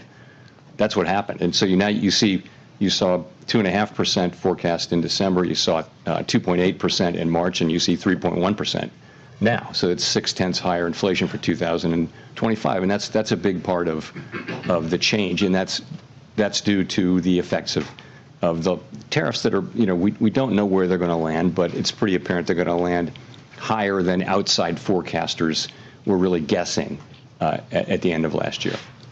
My follow-up to that, I think consumers, right, we're looking for relief on rates when it comes to mortgages, car loans. Small businesses want to take out more manageable loans. When you look at the cumulative inflation over the past 5 years, prices have risen over 20%. It's been a rough road. So wait and see approach in terms of how much it's going to help versus when it hurts the American consumer. Well, I mean, we're trying to restore price. The best thing we can do for the public that we serve is restore price stability. If we can, and we will, restore price stability, meaning 2% inflation on a durable, sustainable basis, that, and also maximum employment. If we restore those things, that's the best thing, and that is our goal. The best thing we can do for the American people, for households and businesses, that is the ultimate thing that we can deliver. And they can make their decisions without having to think about inflation all the time. So in the meantime, we have to keep rates high to get inflation all the way down. They're not very high, let's be honest. I would say policy is modestly or moderately, probably modestly now restrictive. If you look at the economy, it's not performing as though it were performing under very strict monetary policy, very restrictive monetary policy. So I would say probably modestly restrictive. And so what it will take is confidence that inflation is coming down. Now, I would say without tariffs, that confidence would be building, because if you see what's happening with non-housing services and housing services, which are the other two big pieces other than goods, those are coming down really nicely now. So I think we have to learn a little more about tariffs. I don't know what the right way for us to react will be. I think it's hard to know with any confidence how we should react until we see really the size of the effects, and then we can start to make a better judgment. So that's what we're doing, and I think we can take the time to do that because unemployment is 4.2%.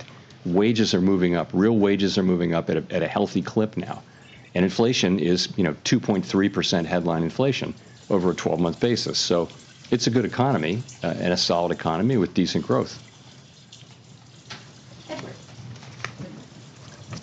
Thank you, Chair Powell. So you're saying that uncertainty has come down, the economy is moving at a solid pace, inflation has come down over the past 3 months, and this is all moving in the right direction. So are you indicating here that Americans should expect some sort of economic pain in the second half of the year? I'm not saying that at all. From our standpoint, what I can say is that the U.S. economy is in solid shape. Inflation has come down. The unemployment rate remains at 4.2%. As I mentioned, real wages are moving up. It's a good job creation is at a healthy level. Unemployment, again, as I said, low. Labor force participation in a good place. So, and what we're waiting for to reduce rates is to understand what will happen with really the tariff inflation. And there's a lot of uncertainty about that. Every forecaster you can name who is a professional forecaster with adequate resources and forecasts for a living is forecasting a pretty significant. Everyone that I know is forecasting a meaningful increase in inflation in coming months from tariffs, because someone has to pay for the tariffs, and it will be someone in that chain that I mentioned between the manufacturer, the exporter, the importer, the retailer, ultimately somebody putting it into a good of some kind, or just the consumer buying it. And all through that chain, people will be trying not to be the ones who pick up the cost, but ultimately the cost of the tariff has to be paid, and some of it will fall on the end consumer. We know that because that's what businesses say, that's what the data say from past. So we know that's coming, and we just want to see a little bit of that before we make judgments prematurely. And follow up on that. So you spent years though talking about how you're data dependent, and be a little more direct on this. Now you're making decisions looking forward. Doesn't the data you're seeing today indicate there should be a rate cut? No, I mean, your monetary policy has to be forward-looking. That is elementary. You've got to be looking. I always talk about the incoming data, the evolving outlook, and the balance of risks. We say that over and over and over again. Right, so it's always forward-looking. At the very beginning of the pandemic, we cut rates to zero immediately. Nothing had happened. We just knew that it was going to be really bad, right? So we took very aggressive forward-looking because we knew things were going to be unusually difficult. So, of course, this is something we sort of know is coming. We just don't know the size of it. And again, the economy seems to be in solid shape. So the labor market's not crying out for a rate cut. Businesses, were in a bit of shock after April 2, but you see business sentiment, you talk to business people now, there's a very different feeling now that people are working their way through this, and they understand how they're going to go, and it feels much more positive and constructive than it did 3 months ago, let's say. So again, we think that our current stance of monetary policy is in a good place. Amira. Thank you, Amara Mokway with Bloomberg. Chair Powell, in February, you told Congress that the Fed is, quote, overworked, maybe not overstaffed. Then in a memo to staff in May announcing a deferred resignation program at the Fed, you said you wanted to ensure that the Fed was, quote, right-sized. Those two statements appear to be at odds with one another. Could you explain what changed in the roughly 3 months between those statements that made you decide that staff levels at the Fed should decline? I don't see them at all as intention. So I was asked, is the Fed overstaffed? And I said no. And I sort of said as a pun, overworked but not overstaffed. People do work extremely hard at the Fed, and I know they work hard at Bloomberg too. So, but we do. We work hard, but I would say this. So we are careful stewards of public resources, and sometimes you need to show that. So there have been several times in our history, modern history, where the Fed has said, you know what, we're going to do a buyout. We're going to show the public. We're going to demonstrate that we are good stewards of public resources. So we thought, and I thought, that this is a time when we can, we grow at about, our headcount has grown at about 1% a year. So over the course of a couple of years, we're doing a careful scrub of the board and all the reserve banks, and we're going to find 10% of employees who can do something else, where we can streamline our operations, and we think we can get there in a couple of years. We think we can do that, and we think this is without taking risk to carrying out our critical missions. So this is something you do very carefully, thoughtfully, and you do it, again, respecting that we have critical missions to carry out. I've had experience, a lot of experience in my prior careers, with headcount reductions and things like that, and this is how you do it professionally. You do it carefully, thoughtfully, with a lot of planning, and you do it over a period of time. And I think the Fed will be fine. I think no one will notice any decline in our ability to carry out our missions, and I think it's just us wanting to demonstrate to the public that we are actually good stewards of their resources. We're effectively wiping out 10 years of headcount growth with this. So, I mean, we wanted to show that, that we're good stewards. How is progress on reducing headcount going so far? Are you on track to meet the goal? We're just at the very beginning. As you know, we're doing a buyout program. We're gonna hit that goal. I think many organizations find that they can do this. You don't want to do it every year or anything, but you can do it at intervals, and you wind up not interfering with your ability to perform your jobs. Claire. Chair Powell, Claire Jones from the Financial Times. As you're no doubt aware, the Senate Finance Committee has tabled its version of the reconciliation bill this week, and I was wondering if you could tell me a little bit about the tenor of the debate at the FOMC over the past few days on fiscal policy and the degree to which that influenced people's projections for 2026 and beyond. Thank you.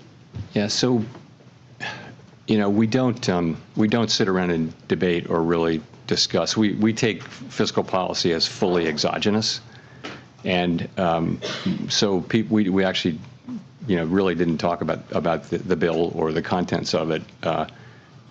It's still evolving. When it gets closer,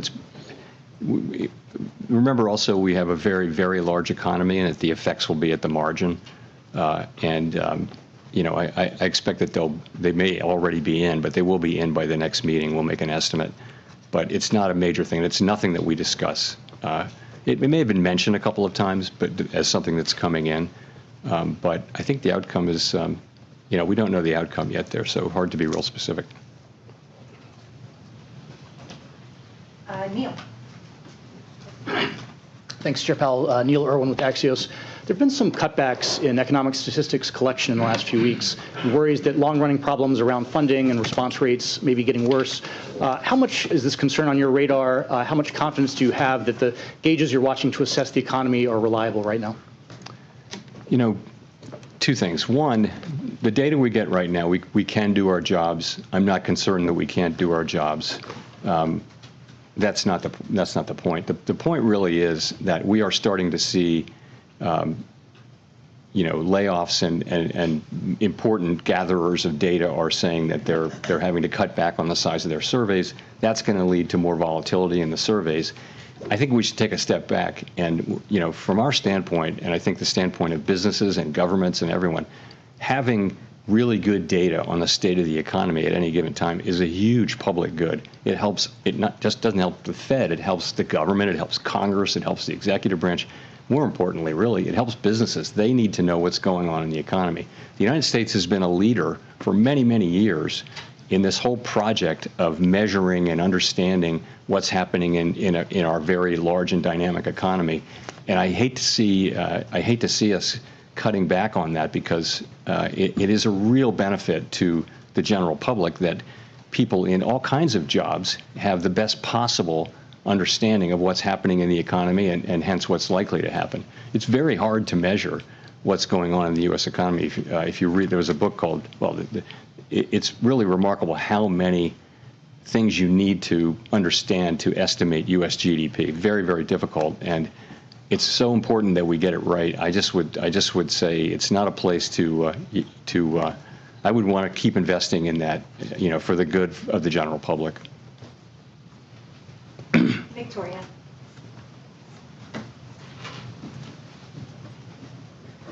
Hi, Victoria Guida with Politico. So you're conducting this monetary policy strategy framework review, but next year we're supposed to have a new Fed chair, and I'm wondering if that affects at all the way that you're approaching this. How do you ensure that this framework will actually be durable? The framework document goes back to 2012, and it's the committee's document. It's not like we're going to invent a brand new way to do things. It's been an evolving document, so it shouldn't depend on who the chair is at all. It should depend on what's happening in the economy and what the committee wants to do. So, yeah, it isn't really tied to any particular chair. And we used to renew it every year. Now we do it every 5 years. So, but I don't think I've never heard anyone raise this issue that, a new chair might want to come in and go in a completely different direction. I really don't think that's right. But but that's not going to be up to me to decide. Is that affecting at all who you're consulting with? Not at all. Not in any way.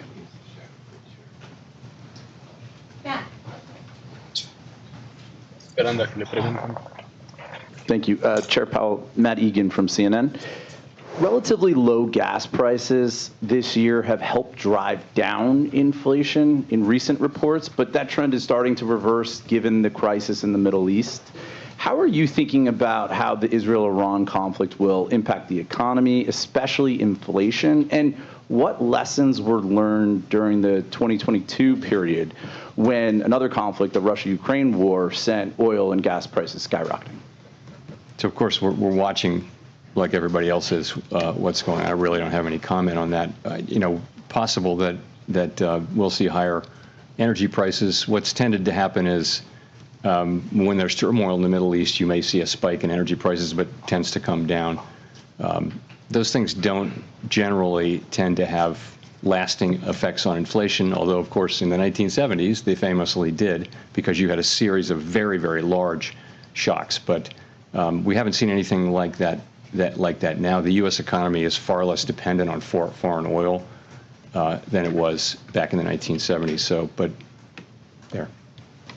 A quick follow-up. I've just got to ask you about artificial intelligence. Some technology executives have recently been warning that AI could wipe out a large chunk of entry-level jobs and significantly increase the unemployment rate. I'm wondering how concerned you are, if at all, about the threat that AI poses to employment. So this is the question. The question really is, will AI be more augmenting labor or replacing labor? And I wouldn't, we all see those announcements, including one today. I wouldn't, overread a couple of data points, because, AI should be creating jobs at the same time. It may be replacing, it may be doing both.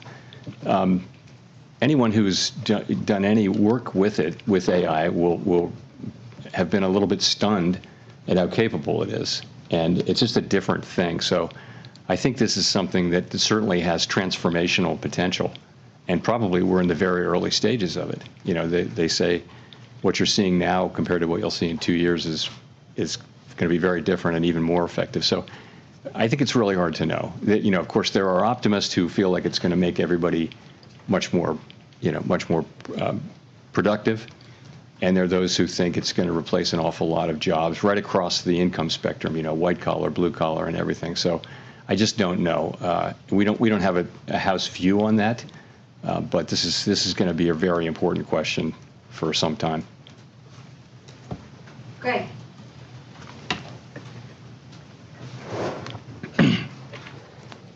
Thank you. Greg Rapp from MarketWatch. I was wondering if you could step back a little bit, Chair Powell. There's a spate of articles and a lot of op-eds now in the newspapers saying that the U.S. economy and the global economy is going through this profound change, akin to the end of the Bretton Woods era in the 1970s.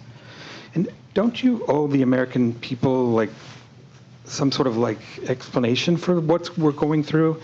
I mean, I noticed earlier this month when you talked about Bretton Woods a little bit, and you said that Bretton Woods, the Fed staff had to change how the dollar, movements of the dollar was impacting the economy. Are we going through something like that now? That, are you having to change how you do monetary policy? Is it that fundamental a change underway? Thanks. It's certainly a time of real change. From a geopolitical standpoint, from a trade standpoint, from an immigration standpoint, you see this not just here but everywhere. So there's quite a lot going on. It doesn't change the way we do monetary policy in the near term. And it doesn't change our objectives or what we need to do. And these things are not really our issues. They're really issues for elected governments. All of those issues are really for elected governments. But there's no question it's a time of real change, and very hard to see where that goes. Will it be? There have been many things written about how it's going to be a more inflationary time. That's possible. It's not guaranteed. AI could cut in the very other direction. AI could make people much more productive and push in the other direction. I don't know, though. But you're right. But honestly, our focus is a much more practical one, and that is how do we keep inflation low and employment high in the near term. That's really what we're about. Mark Hamrick. Ya duró bastante, ¿eh? Hello, Chairman Powell. Mark Hamrick with Bankrate. What is the view about the growing amount of slack in the job market, including the softening in payrolls, the forecast of a modest rise in the unemployment rate, and the ability of workers to demand wage hikes or not in this environment where you have inflation surging? You don't really see unemployment going up. You don't see increased slack, really. At the margin, remember, you're at 4.2% unemployment. That was, for many years, that was an extremely low level. It happens to have come up off of an even lower level as we came out of the pandemic. We were as low as 3.4%, but 4.2% is probably at the low end of estimates of the longer run, sustainable level of natural rate of unemployment. So I guess I wouldn't agree with that. And also, in terms of wages, real wages after inflation have been moving up sort of more than was consistent with 2% inflation. They're still moving up at a healthy clip, and I think much more consistent with 2% inflation given a reasonable assessment of trend productivity. So it's a pretty good labor market. You're right that the level of job creation has come down, but so has the supply of workers, the change in the supply, the new supply. So you've seen the unemployment rate remain pretty stable at 4.2. It's been as high as 4.3, but those are good numbers. So it's a pretty good labor market. There's a more concerning thing is there are not a lot of layoffs, but there are not a lot of job creation. The number, if you're out of work, it's hard to find a job, but very few people are being laid off at this point. So that's an equilibrium we watch very, very carefully, because if there were to be significant layoffs and the job finding rate were to remain this low, you would have an increase in unemployment fairly quickly. But that hasn't happened. It really hasn't happened. The U.S. economy has defied all kinds of forecasts for it to weaken, really, over the last 3 years. And it's been remarkable to see just again and again when people think it's going to weaken. Now, eventually it will, but we don't see signs of that now. Go to Jean for the last question. Hi, Chair Powell. Jean Young with MNI Market News. There's been a lot of talk about cuts. I wanted to ask you, why do you think there are no forecasts for rates to rise or even to stay where they are next year, given that the projection for inflation is to rise to 3%, and there's a lot of there's some skepticism over whether those price hikes will be a one-time event? So there are a number of people on the committee who wrote down no cuts this year, but some cuts next year. So, I think, people are writing down their most likely path, right? They're not saying there's zero possibility of other things. Really, think of it as the least unlikely path in a situation like this where uncertainty is very high. I think, again, people write down their rate paths, and they do not have like a really high conviction that this is exactly what's going to happen over the next 2 years. No one feels that way about their rate path. They feel like, what am I going to write down? I mean, what would you write down? It's not easy to do that with confidence. So I would just say it that way. We don't rule things in or out. Certainly a hike is not the base case at all. It's not something people are writing down. But in the meantime, we do the best we can with these forecasts, and I think they're representative of the different forecasts and different reaction functions that people on the committee have. So thank you very much. Thanks. Ahora sí, ya. And with that, welcome to Closing Bell. I'm Scott Wapner, live from Post 9, right here at the New York Stock Exchange, as usual. That was the Fed chair, of course, following a meeting in which the Federal Reserve made no changes to interest rates, but the outlook was always going to be the most important part of what happened today, as you know. The Fed did increase its inflation outlook. It did cut its growth forecast. A more stagflationary outlook, you could say, steps down for the economy and some steps up for inflation. He did say still that the economy continues to expand at a solid pace, even with all of the uncertainty caused by tariffs. Very importantly, 7 members now calling for no rate cuts this year. That's up from 4 at the last projection in March. Chair Powell saying the Fed is, quote, well positioned to wait and see what happens both on the tariff and employment front. Markets, very interesting story. Green right after the statement, perhaps because the market's like, well, okay, I'd rather have a strong economy than rate cuts. But at about, let's say, 252, 253, you did have some very interesting moves in the market. You had stocks sell off. You had bonds move up, perhaps because of this line. We expect a meaningful amount of inflation, the Fed chair said, to arrive in coming months, and need to take that into account. We take all of that into account as we welcome in Jeffrey Gundlach. He's the CEO, CIO, and founder of Double Line Capital. Good to see you. It's always great to have you on these Fed days, Jeffrey. What was your biggest takeaway from what you heard from the chair? It seemed like kind of a repeat of the last press conference, except I think his messaging was a little crisper this time around. Last time it was sort of like, we don't know anything, which doesn't sound very good. And this time it was sort of a wait and see. And we're getting to a point, I've talked about this at the meetings all year, where we started the year in January with the Fed saying, we're in a great place, because everything was kind of going their way. And now with the adjustments to the SEP in March and now today, they're kind of incrementally moving in the wrong direction. Inflation has come down, but as you just referenced, Jay Powell knows, just like everybody I think knows, that there's upside risk to inflation numbers. And meanwhile, the unemployment rate, while it's pretty well contained, there's some very worthwhile, not high frequency, but long-term indicators that are worrisome on the unemployment rate going higher. On the inflation side, you basically know that the base effects, meaning the numbers that are rolling off from a year ago, are very low numbers. On the CPI, there's a 0 and a 0.1 rolling off the next 2 months. So those will probably be replaced with numbers that are higher than that. And so the Fed knows the inflation rate is going to be probably worse at the next meeting and perhaps also at year end. So they upgraded their inflation forecast. The three things, you got the base effect I just said. You also have oil, which is up. Obviously, it could be a short-term spike based on tensions, but it's up over $10. It's up 20%. And every $10 that crude oil goes up, if it's sustained, adds about 0.4 to the headline CPI.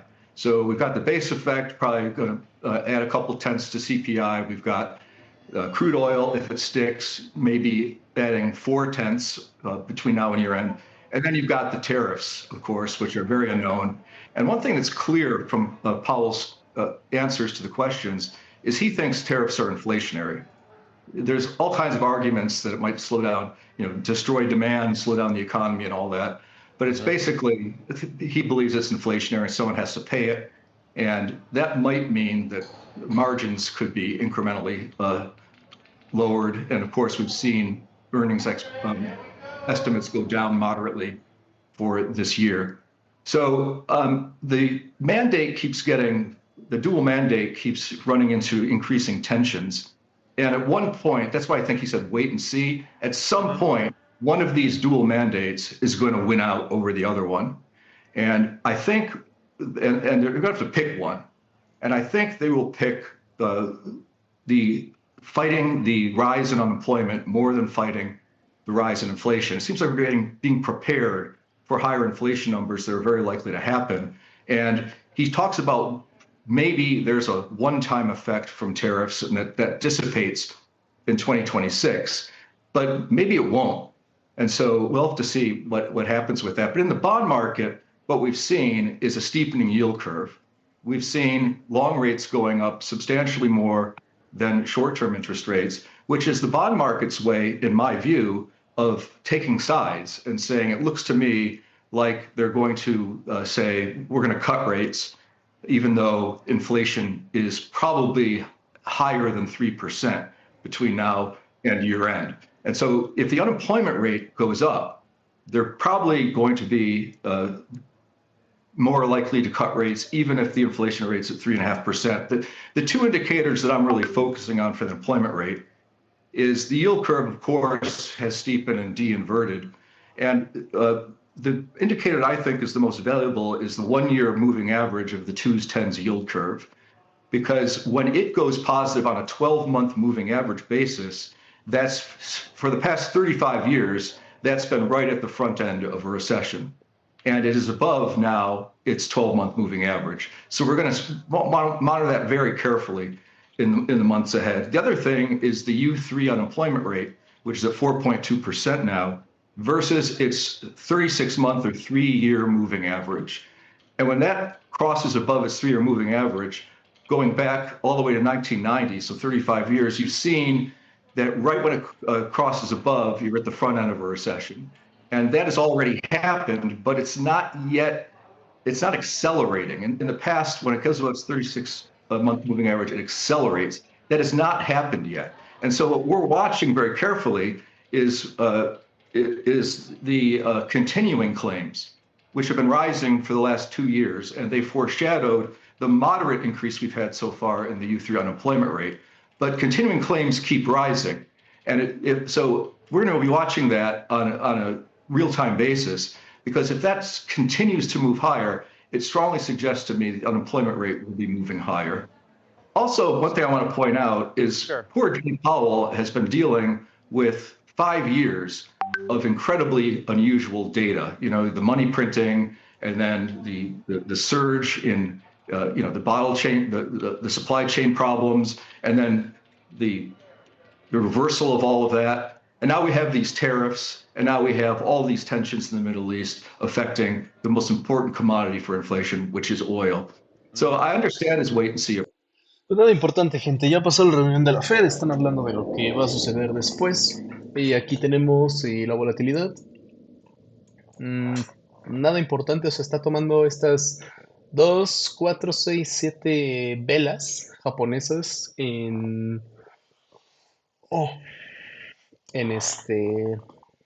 ¿cómo se llama? Consolidación de precio.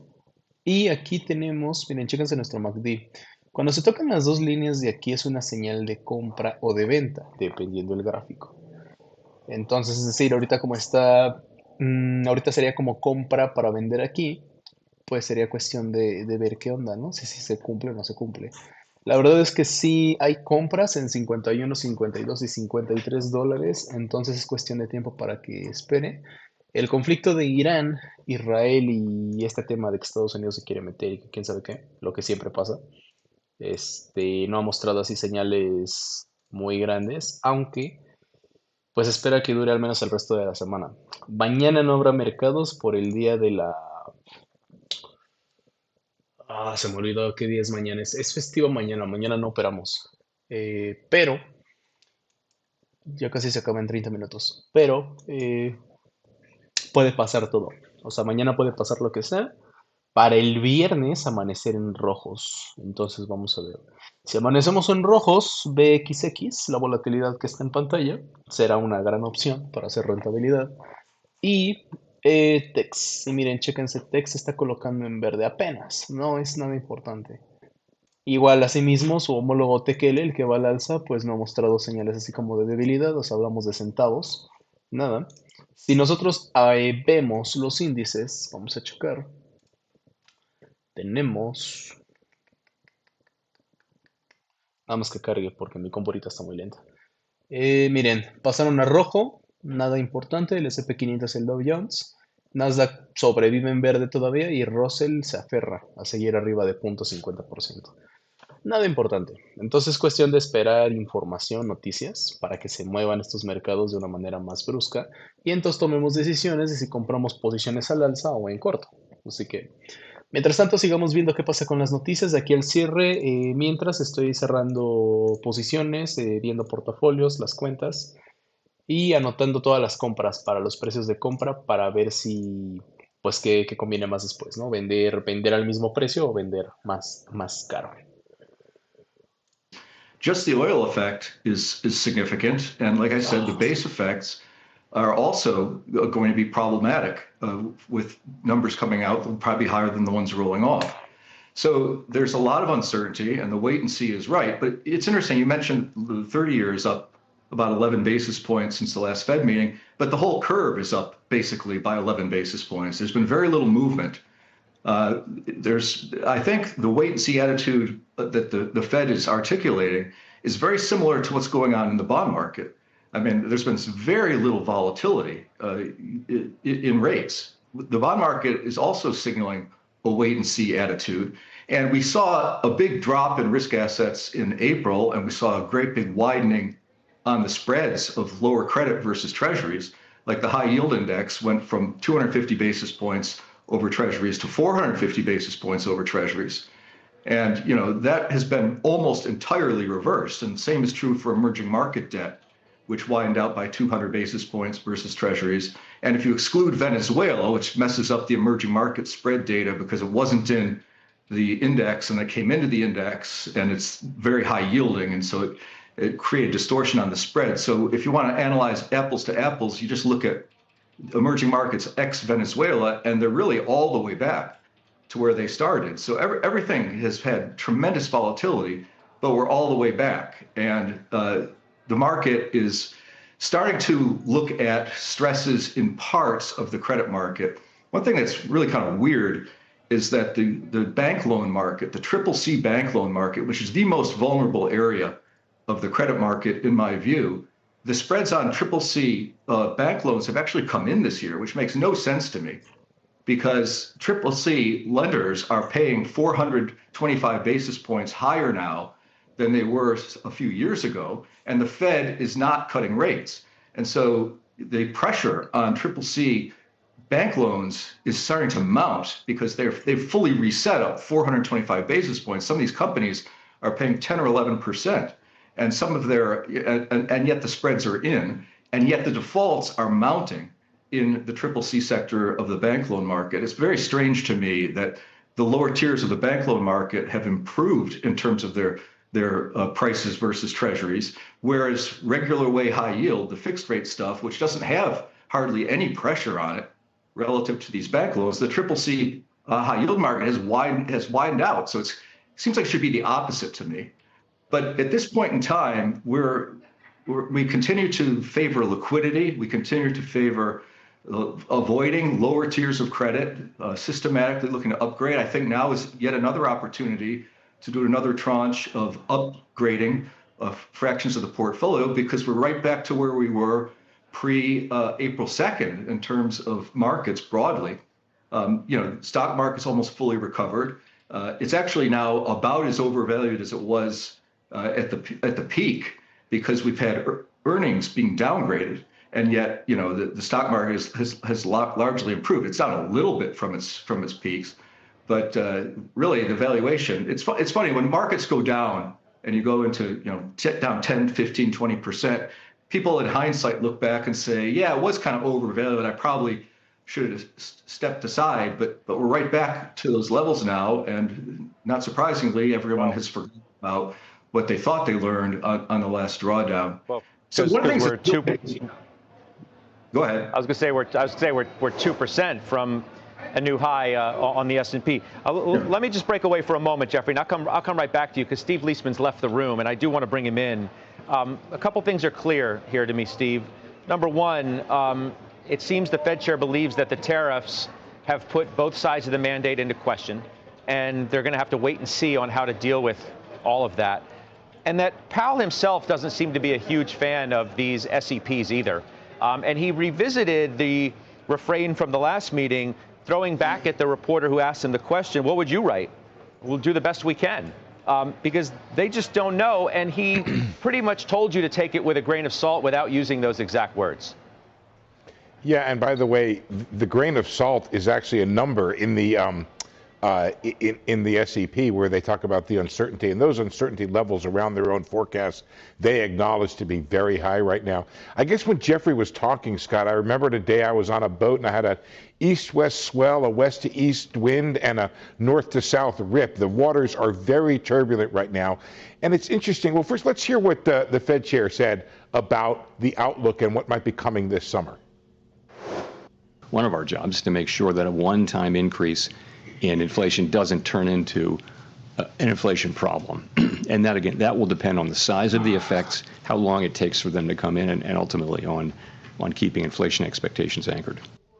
So, Scott, in something that we were talking about, he did say he expected a meaningful increase in inflation, and that's something I think that's very important for what the market is expecting. And it hadn't seen it. It maybe thought it was out of the woods, but that's not the expectation of the Fed or any of the forecasts that I've been talking about for several weeks now. What is really interesting, Scott, if you take a look at the changes to the forecast, something is gonna not happen there. Here we go. We reduced GDP by 0.3. We raised PCE by 0.3, and core PCE, and we're going to cut the funds rate essentially by 50 basis points. I don't think you're going to cut the funds rate by 50 basis points if you get a 3.1% core PCE. And if that GDP number happens, well, I don't know what happens in that case, but I just don't think you're going to get that 50 basis points of cuts if indeed you're going to have that increase in inflation. That's why I asked him about scenarios, but he wasn't necessarily willing to give me the details on it. Yeah, he doesn't want to deal in hypotheticals. I mean, he's made that case over and over again. Steve, thank you very much. Steve Leisman, I need to get to Eamon Javers now because the pool was in the White House in the Oval, and there are some headlines coming out of there. Eamon, what do we know? Scott, this was a president who was very ambivalent seeming about the prospect of using military force in Iran. He was holding a photo op, really, with the Juventus soccer team, which is in D.C. Today for a game. And while he was there, he talked to reporters, and he expressed his deep ambivalence about the idea of the U.S. joining the Israelis in the war against Iran, saying that he doesn't want to fight, but sometimes you have to fight, saying that he's been adamant all along that the Iranians cannot be allowed to have nuclear weapons, saying it's his belief that they were just about a week or so away from getting to a nuclear weapon at the time the Israelis began their attack, and also saying that he's got a meeting coming up in the Situation Room, which he called the War Room, in about an hour from now, Scott. So that gives us a little bit more insight into the decision-making process over at the White House. But this is just from tone of voice, body language, the word choice. You'd have to say this president is deeply ambivalent, Scott, about the prospect of U.S. military action. He said he still hasn't made a final decision. Yeah, thanks for the update. It's Eamon Javers for us in Washington. We're back with Jeffrey Gundlach now. And I guess you could say, you know, even these developments, Jeffrey, in the Middle East are a reason why there's so much uncertainty on how this is all going to play out, what oil prices do from here, as you suggested. It's a great unknown.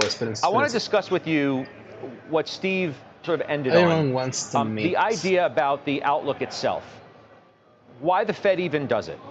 David Rosenberg yesterday said something on social media, and I want to quote from it, and I want. O sea, están diciendo que Irán posiblemente, a pesar de que tiene uranio, no tenga... A ver. Ok, nada. O sea, Trump sigue teniendo la puerta abierta para negociar con Irán. Eso es bueno, va. Pero también están mencionando que si hubiera tenido un arma nuclear ya lo hubieran usado. Entonces, no lo sé, a ver. Porque si sí, hoy o mañana el conflicto se calme, y si eso pasa, va a arruinar las posiciones en corto y el VIX, vean, ya se está cayendo el VIX. Entonces hay que tener cuidado con eso. I like the dots because it gives you a sense of the nuance of how the Fed's thinking and how their interpretation of the data is changing. I don't put a lot of faith in the numbers. I don't think anybody does. But I like the fact they provide context for us to think about. You know, we don't hear a lot of straight talk from the Fed. They try to do a pretty good job at these news conferences, but it's good to see those subtle changes. One thing that Steve said is, you know, who knows about these numbers on the SEP? But I do think it's quite possible that the unemployment rate ends up being higher than what the Fed thinks because of things I talked about earlier.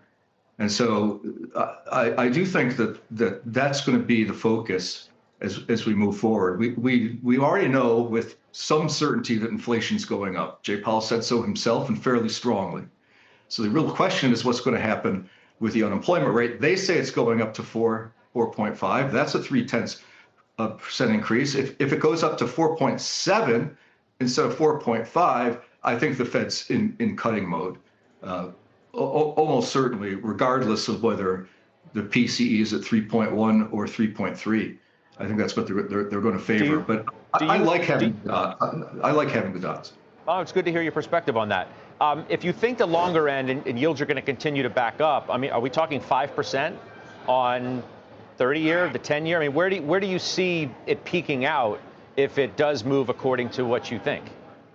I have this theory that we are in this market where rates are rising because of the deficit, of course. You know, we're going to hit 37 trillion on the national debt. Maybe, I think it's this week. We're at 36 trillion 996 billion or something like this.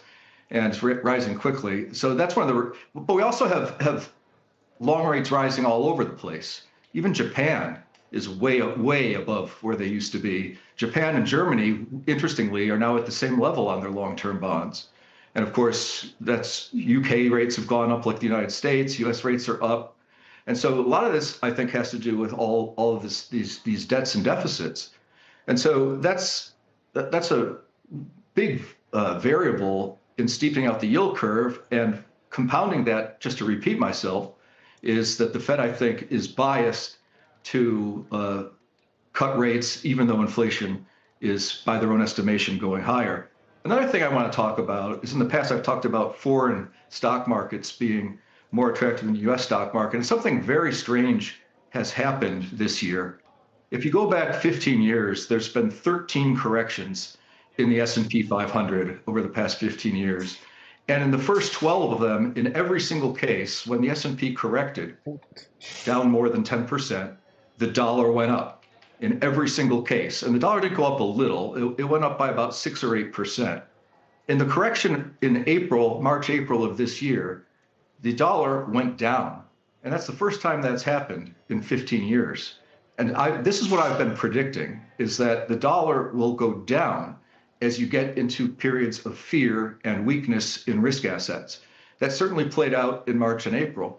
And yet, you know, the dollar continues to weaken. It's interesting, the S&P 500 has improved back almost to the high previously, and the dollar keeps falling, even though rates have been rising. All of these things are very different from the past, which reinforces my core belief, and I've been stating this for a while, that when we get trouble, the dollar is not going to be a safe haven currency. The dollar will fall as we run into trouble. Now, one robin doesn't make a spring, so the fact that this happened in the March-April period corroborates my theory, but it doesn't prove anything yet. But I'm quite committed to this theory. Now you ask, what will happen? You know, where can rates go on the long end? I feel that we'll get to a point where we start to have a real buyer strike on long-term 30-year treasuries, just like you have had on long-term JGBs.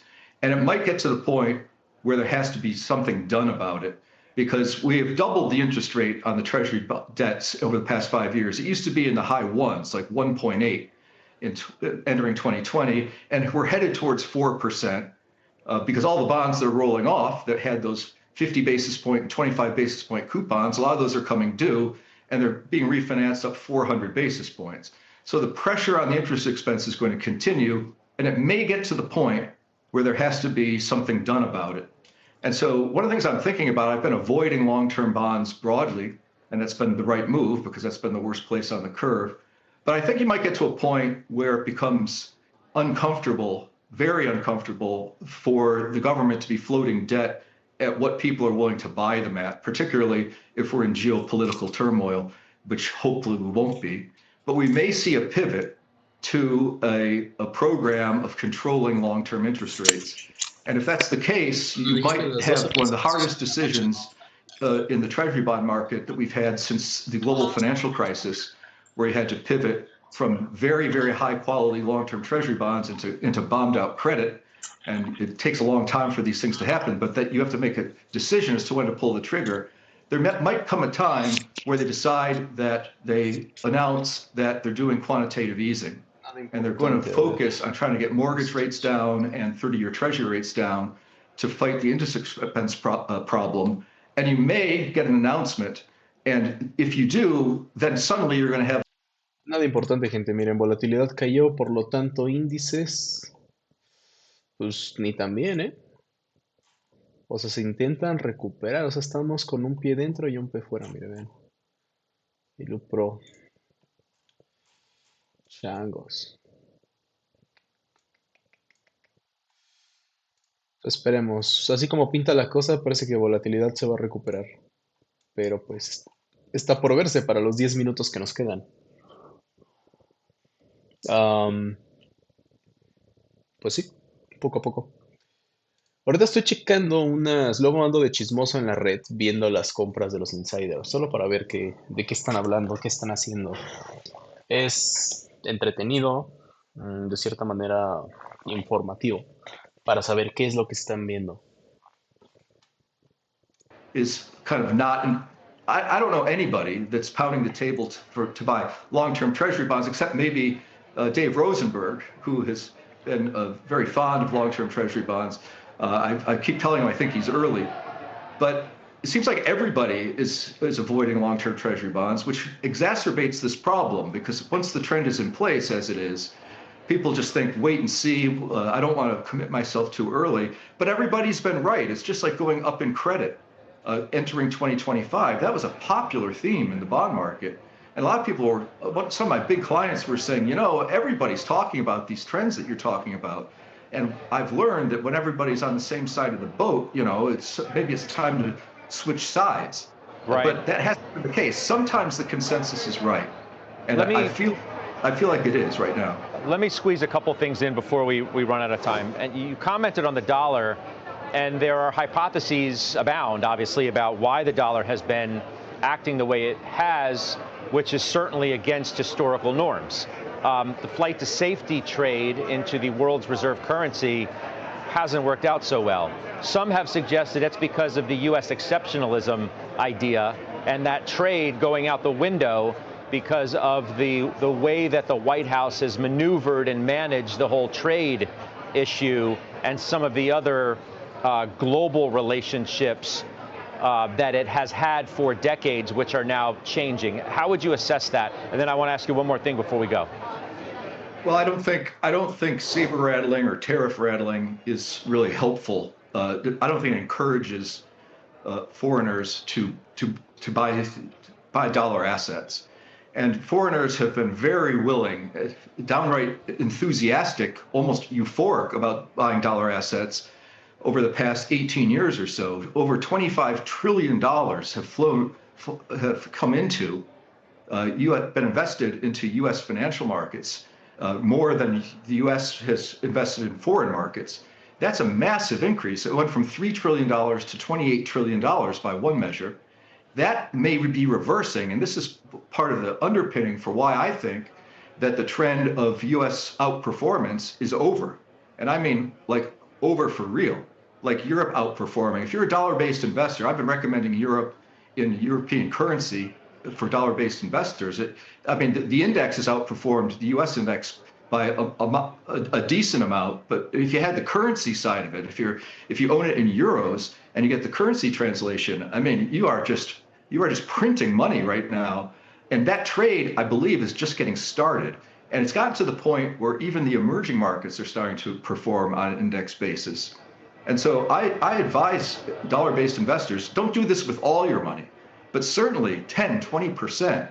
I would take of my equity allocation, and I mean on a $100 portfolio, I would take $10 or $20 of the $100 portfolio and put it into local currency emerging market funds, whether it's fixed income or equity. I like it on both sides, particularly on the equity side for now, because the volatility is so high on the bond side. The currency adds so much volatility that you're almost in a different asset class when you take currency risk in a bond fund. But when you do it in a stock fund, the stock volatility is so high that the incremental volatility from the currency is not that big of a force accelerator.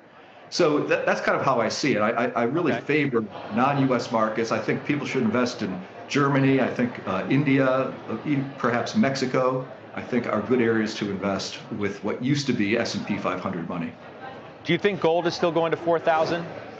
Oh yeah. It's very high right now, but it's a clear beneficiary of everything that's been going on. I mean, it's the one asset class that's really doing well this year. And I think the demand for gold is for real. A lot of it's from foreign central banks have reversed all of the selling. They sold for years, and they sold at low prices, and now they've bought it all back. They're right back to where they were before they started selling it down. Of course, they're buying it back at 2,000 and 3,000, and they sold it at 300 and 400. But I think that's going to continue to be a source of buying. And I also think that real money, institutional money, not just survivalist lunatics and crazy short-term speculators who used to be the gold market, it's an asset class. And it's thought to be a storehouse of value for real when we see all of this profligate spending and borrowing in developed countries. That's another reason why I like emerging markets. They don't have the same same position that they do in Japan, the United States, and the UK. Miren, Do you have están hablando puras cosas de la Reserva Federal que ya vimos, pero chéquense esto. Aquí hay una pregunta de Stock Tweets. Es un sitio muy útil para ver acciones y ese tipo de cosas, información financiera. Entonces, aquí dice, la Fed dejó las tasas sin cambio. No me gusta tener sueño. Dejó las tasas sin cambio. ¿Ustedes creen que es una opción adecuada? 61% que sí. Yo voté porque sí, porque es lo correcto en este momento para mí, para lo que yo veo a futuro en el contexto económico, tasas de interés, inflación y todo eso. Así que fue la decisión correcta.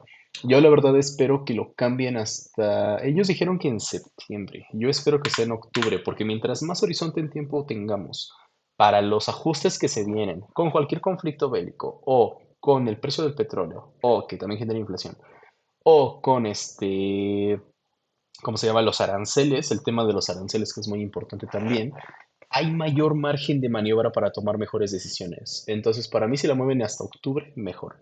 Ahora, claro, en octubre, si llegan a bajar la tasa de interés, es lo que les decía en la mañana. TNA va a tener mayor margen para moverse. Va a dar un gran respiro, ya se trabó. Va a dar un gran respiro al índice financiero de TNA. Y de hecho, por lo que veo, toda mi computadora se trabó excepto el OBS. Sí, sí se ve. Ok. Ups. Bueno, lo voy a mover por acá. Sí, mi computadora colapsó, no puede ser. Bueno, sí se mueve el OBS, no sé si siga transmitiendo, vamos a checar. Pero qué mala onda, 16 GB de RAM no son suficientes.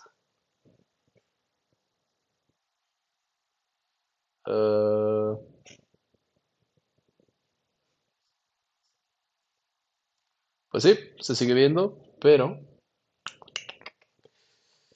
aquí no hay cambio, a ver.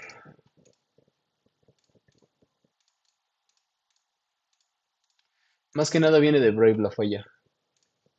Y la bolsa cierra en 4 minutos, por Dios. Ah, ok.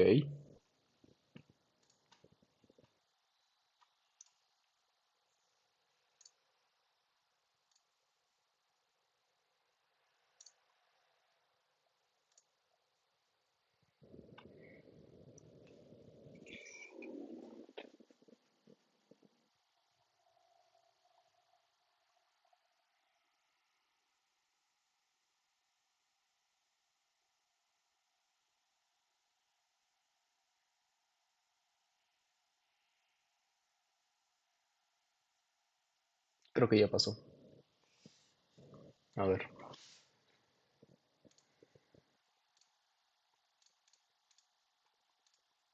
That extension is going to occur on July 8th or July 9th, and it's going to give us another 90 days, and everything's going to be okay. And I don't know, but like I said, the markets seem to be digesting it pretty well. From all indications, it's still a near-term or intermediate-term bullish market, and until we get a catalyst, no matter what that is, it seems to want to kind of continue to melt up. And Colin, coming back over to you, with the Fed's mandate seemingly in conflict now with those revisions that they put in place into this next meeting, now that the dot plot seems uncertain because there was sort of a more widespread dispersion than expected between the votes for how many cuts, do you think the markets will more aggressively digest the information out of the next meeting, or are we just desensitized overall? I think we might be desensitized. I think we're in a holding pattern right now.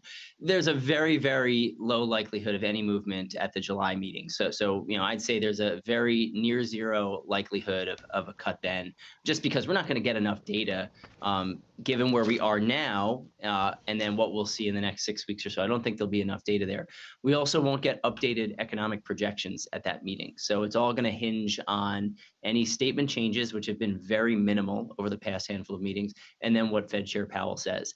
It was interesting in that today there were very few or maybe no questions about timing looking forward. A lot of times reporters tend to ask about what are you thinking for next meeting or later this year, and that really wasn't asked.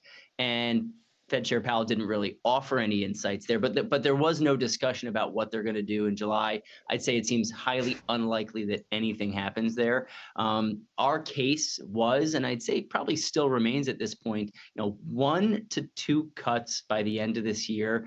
But I'd say the risk is to fewer rather than more. And the timing of that cut still seems like September or later. And I kind of give that wide range because these times are so uncertain. We're not sure what's going to happen with tariffs and how that's going to play into the inflation outlook. So 1 to 2 cuts, risk to the downside.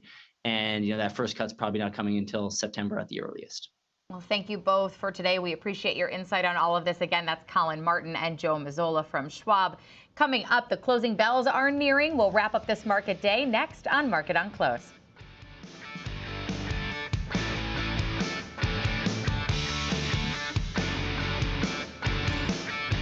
Trading at Schwab is now powered by Ameritrade, giving traders even more ways to sharpen their skills with tailored education.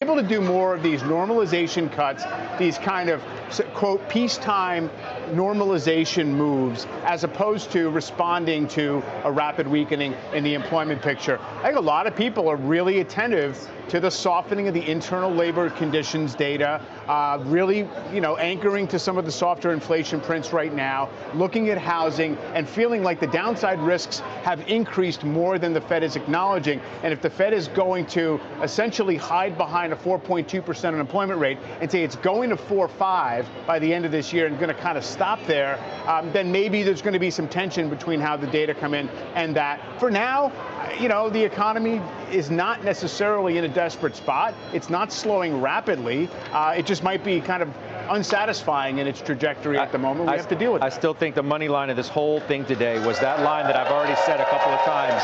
We expect a meaningful amount of inflation to arrive in coming months, and we need to take that into account. If you look at where the market was, both bond and equity, and you look at the moves subsequent to that line, I thought it was pretty dramatic. We'll see what happens. Inflation numbers, and the market maybe got a little bit of a wobble on it. Okay. Thanks for watching. Market's going out mixed into overtime. Morgan and John. Mixtos. That bell marks the end of Literal regulation. terminamos mixtos. National Conference on Public Employee Retirement Systems ringing the closing bell at the New York Stock Exchange. Slide Insurance doing the honors at the NASDAQ, and stocks ending the day mixed, with the NASDAQ the only index higher as the Fed gave the market exactly what was expected, leaving rates. Vamos a checar ya para irnos el indicador de mi codicia. A ver. Lo tengo en 55, vamos a actualizar. 54, tómala. Hay miedo, comienza a haber miedo. Cuando estemos en 53, 52, 51 va a ser bueno comenzar a shortear más. Porque ya está entrando en medio, en frío. Ya, estaremos del otro lado para shortear la bolsa. Ahorita estas empresas que estoy checando son las que tengo que analizar. Básicamente es buscar por qué son especiales. Estas tres de aquí. Hay más. En total tengo 2, 4, 6, 8, 10 empresas que quiero checar porque tienen potencial. Entonces como... No lo había pensado de esta manera, pero es como un trabajo de auditoría. Entras, investigas y tienes que matchar, tienes que encontrar errores, buenas y malas, de dónde cobras dinero y todo eso. Entonces, básicamente el proceso es un poquito similar en el sentido de que te tienes que echar un clavado, tienes que investigar, ver los flujos de efectivo, ver qué está bien, qué está mal. Son más buenas que malas y las predicciones son buenas en otros consensos, que hay muchos sitios de internet para hacer los consensos y por Excel también, por ejemplo. Y entonces ahí sí, ¡pum!, compra. Entonces, pues así, ¿no? Poco a poco. And the Fed is saying is that we expect a meaningful amount of inflation to arrive in coming months. And we have to take that into account. So they did take into account in their forecast for 2025. They lowered GDP again for the second time in a row in their forecast, 0.3 down to 1.4. Unemployment rate ticked up again for the third forecast in a row, up by 1/10 from prior months. The core PCE up again, 0.3% to 3.1%. But they left that 2 rate cuts built in, Fed funds at 3.9% by year, and we'll talk about that more in a second. This is the second forecast in a row that the Fed has predicted a more stagflationary outcome of weaker growth and higher inflation. At the same time, Powell was humble. He was clear the forecasts suffer from a huge amount of uncertainty. We haven't been through a situation like this, and I think we have to be humble about our ability to forecast it. So that's why we need to see some actual data to make better decisions. We'd like to get some more data. And again, in the meantime, we can do that because the economy remains in solid condition. At the least, all this raises questions about whether the Fed can feel confident enough in the inflation outlook or the economic outlook to meet market expectations of a first rate cut in September. And just real quickly, we'll be able to talk to this Mary Daly about the San Francisco Fed president on this show on Friday. But John, I did not think this was a press conference where the Fed chair took the market and put his arm around and said, we got you in September. I didn't get that feeling from what the Fed chair was saying. Okay, yeah, well, we'll see what the reaction continues to be after this, Steve. Thank you. For more on the Fed, let's bring in Jeffrey's chief market strategist, David Zervos, and former Richmond Fed president, Jeffrey Lacker. Guys, welcome.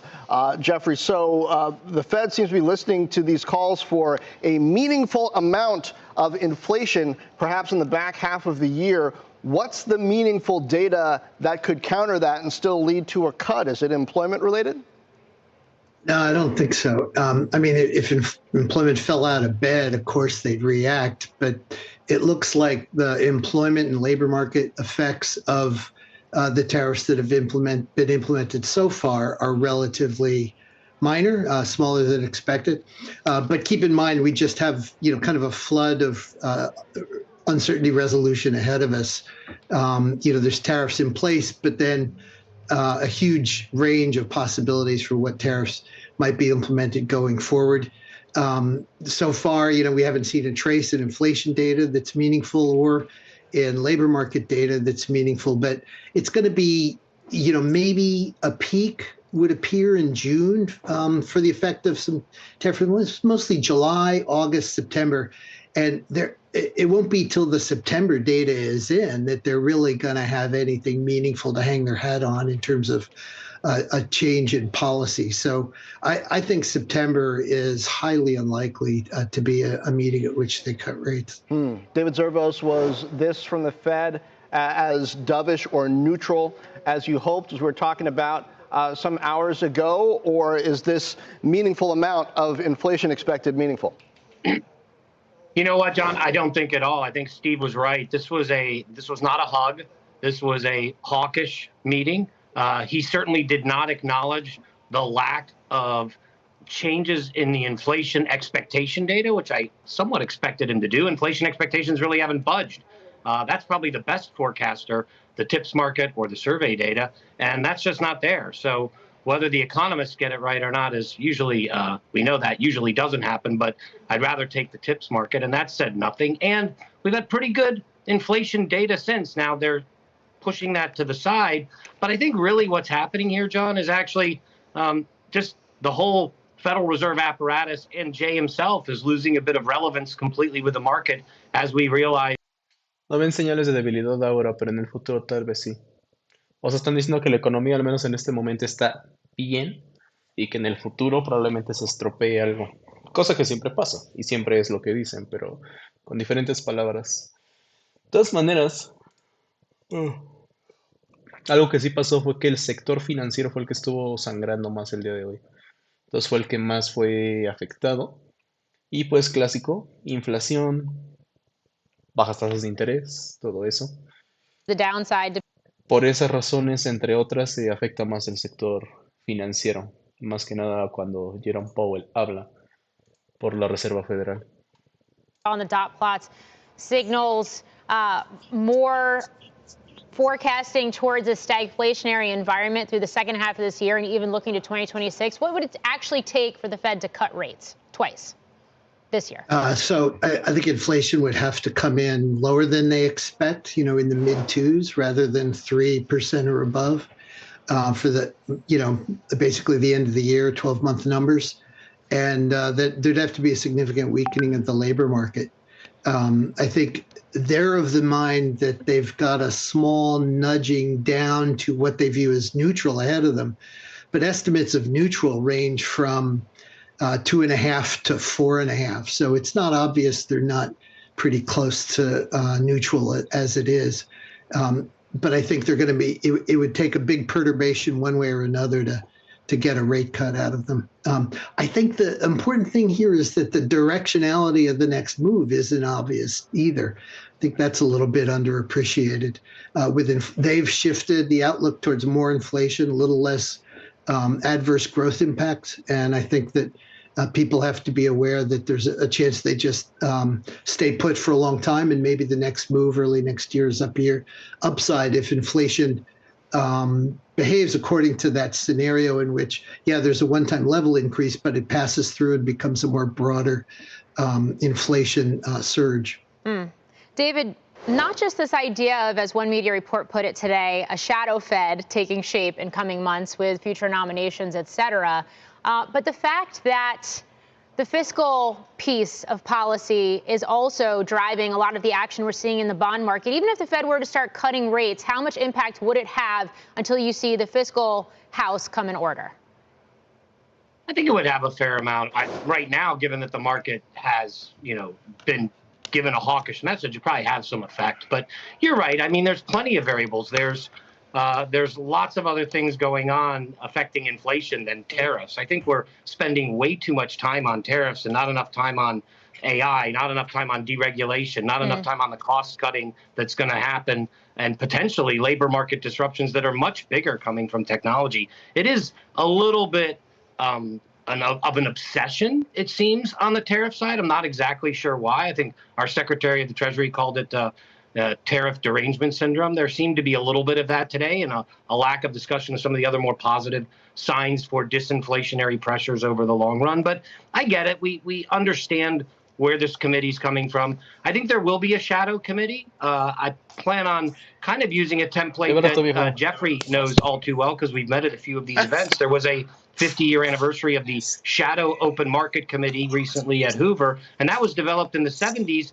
to counter Arthur Burns by the late, great Alan Meltzer and a few others, Anna Schwartz. And it's almost like an inverse shadow open market committee, maybe one that's sort of saying this Fed is being a little too hawkish, and there's going to be some shadow folks that sort of go like 50 years ago and say, you're kind of doing the economy a disservice, and we may see those people come into play a lot sooner rather than later. And I think the market would actually take a pretty big positive cue from that. We'll look for it.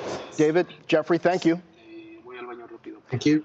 Up next, the CEO of SGH Macro Advisors on how escalating tensions between Israel and Iran could impact the market and the geopolitical dynamics. Plus, House of Horrors. United Wholesale Mortgage Chairman and CEO Matt Ishbia on whether the wave of bad housing data combined with high interest rates will be a double whammy for investors and for home buyers. We're going to get his take from the front lines of the housing market. Overtime is back in 2.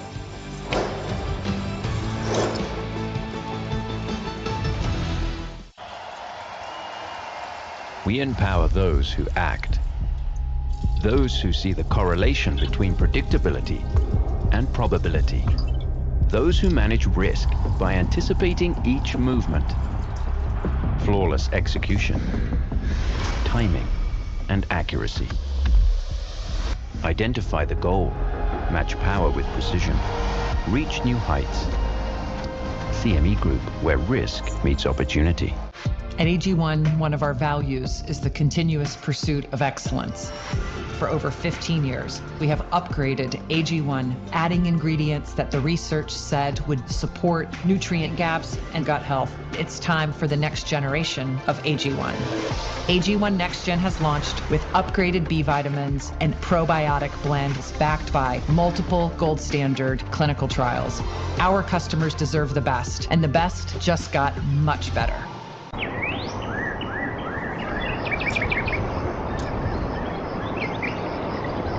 También saben que ya tengo hambre y mañana podríamos aprovecharlo para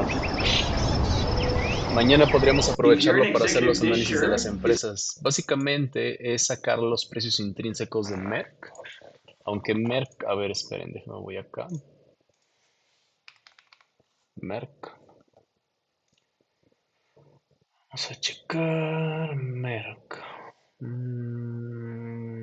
Claro, lo que me tenía, menos 1.5. En sí sería sacar los precios intrínsecos. A ver, son 2, 4, 6, 7, 8 empresas. Sacar los precios de al menos de 3 o de 4, porque sí es algo muy básico, es un análisis muy básico y una comparación de sectores, tipo de la metodología Factor Investing, que básicamente hace la inversión por factores. Entonces, ¿qué factores son mejores de una empresa comparada con su sector? Básicamente es eso. Pero ahorita voy a pedir mi comida porque la pido y va a llegar a las 3 y media. Entonces, mejor mañana, chicos y chicas. Va. Gracias por estar aquí. Voy a cerrar el directo y nos conectamos mañana para seguir. No habrá bolsa, pero tal vez veamos las noticias, que no será la gran cosa. Y también espérense. About whether or not he has seen the criticism from conservatives. O sea, en este momento están en pláticas. O sea, hace rato decía, Irán no quiere verse hace como 2-3 horas y ahorita ya quiere, entonces... Conservatives who are skeptics about military conflict. Here's what he said. And they say, well, we don't want to fight. Well, you're going to have to make a choice because it's possible that you're going to have to fight for them not to have nuclear. Meanwhile, a statement from the... Ahí sí, tan rápido. Pero bueno, veamos cripto. Ethereum, cayendo todavía. Se está comenzando a consolidar el precio. O sigue cayendo o sube, pero aquí es consolidación. Una línea así y otra así y una en su piso. Y aquí por si amortigua, pero bueno. Es como ya lo ves rápido con la práctica. Pero bueno, Division Numbers is below the low. Ok.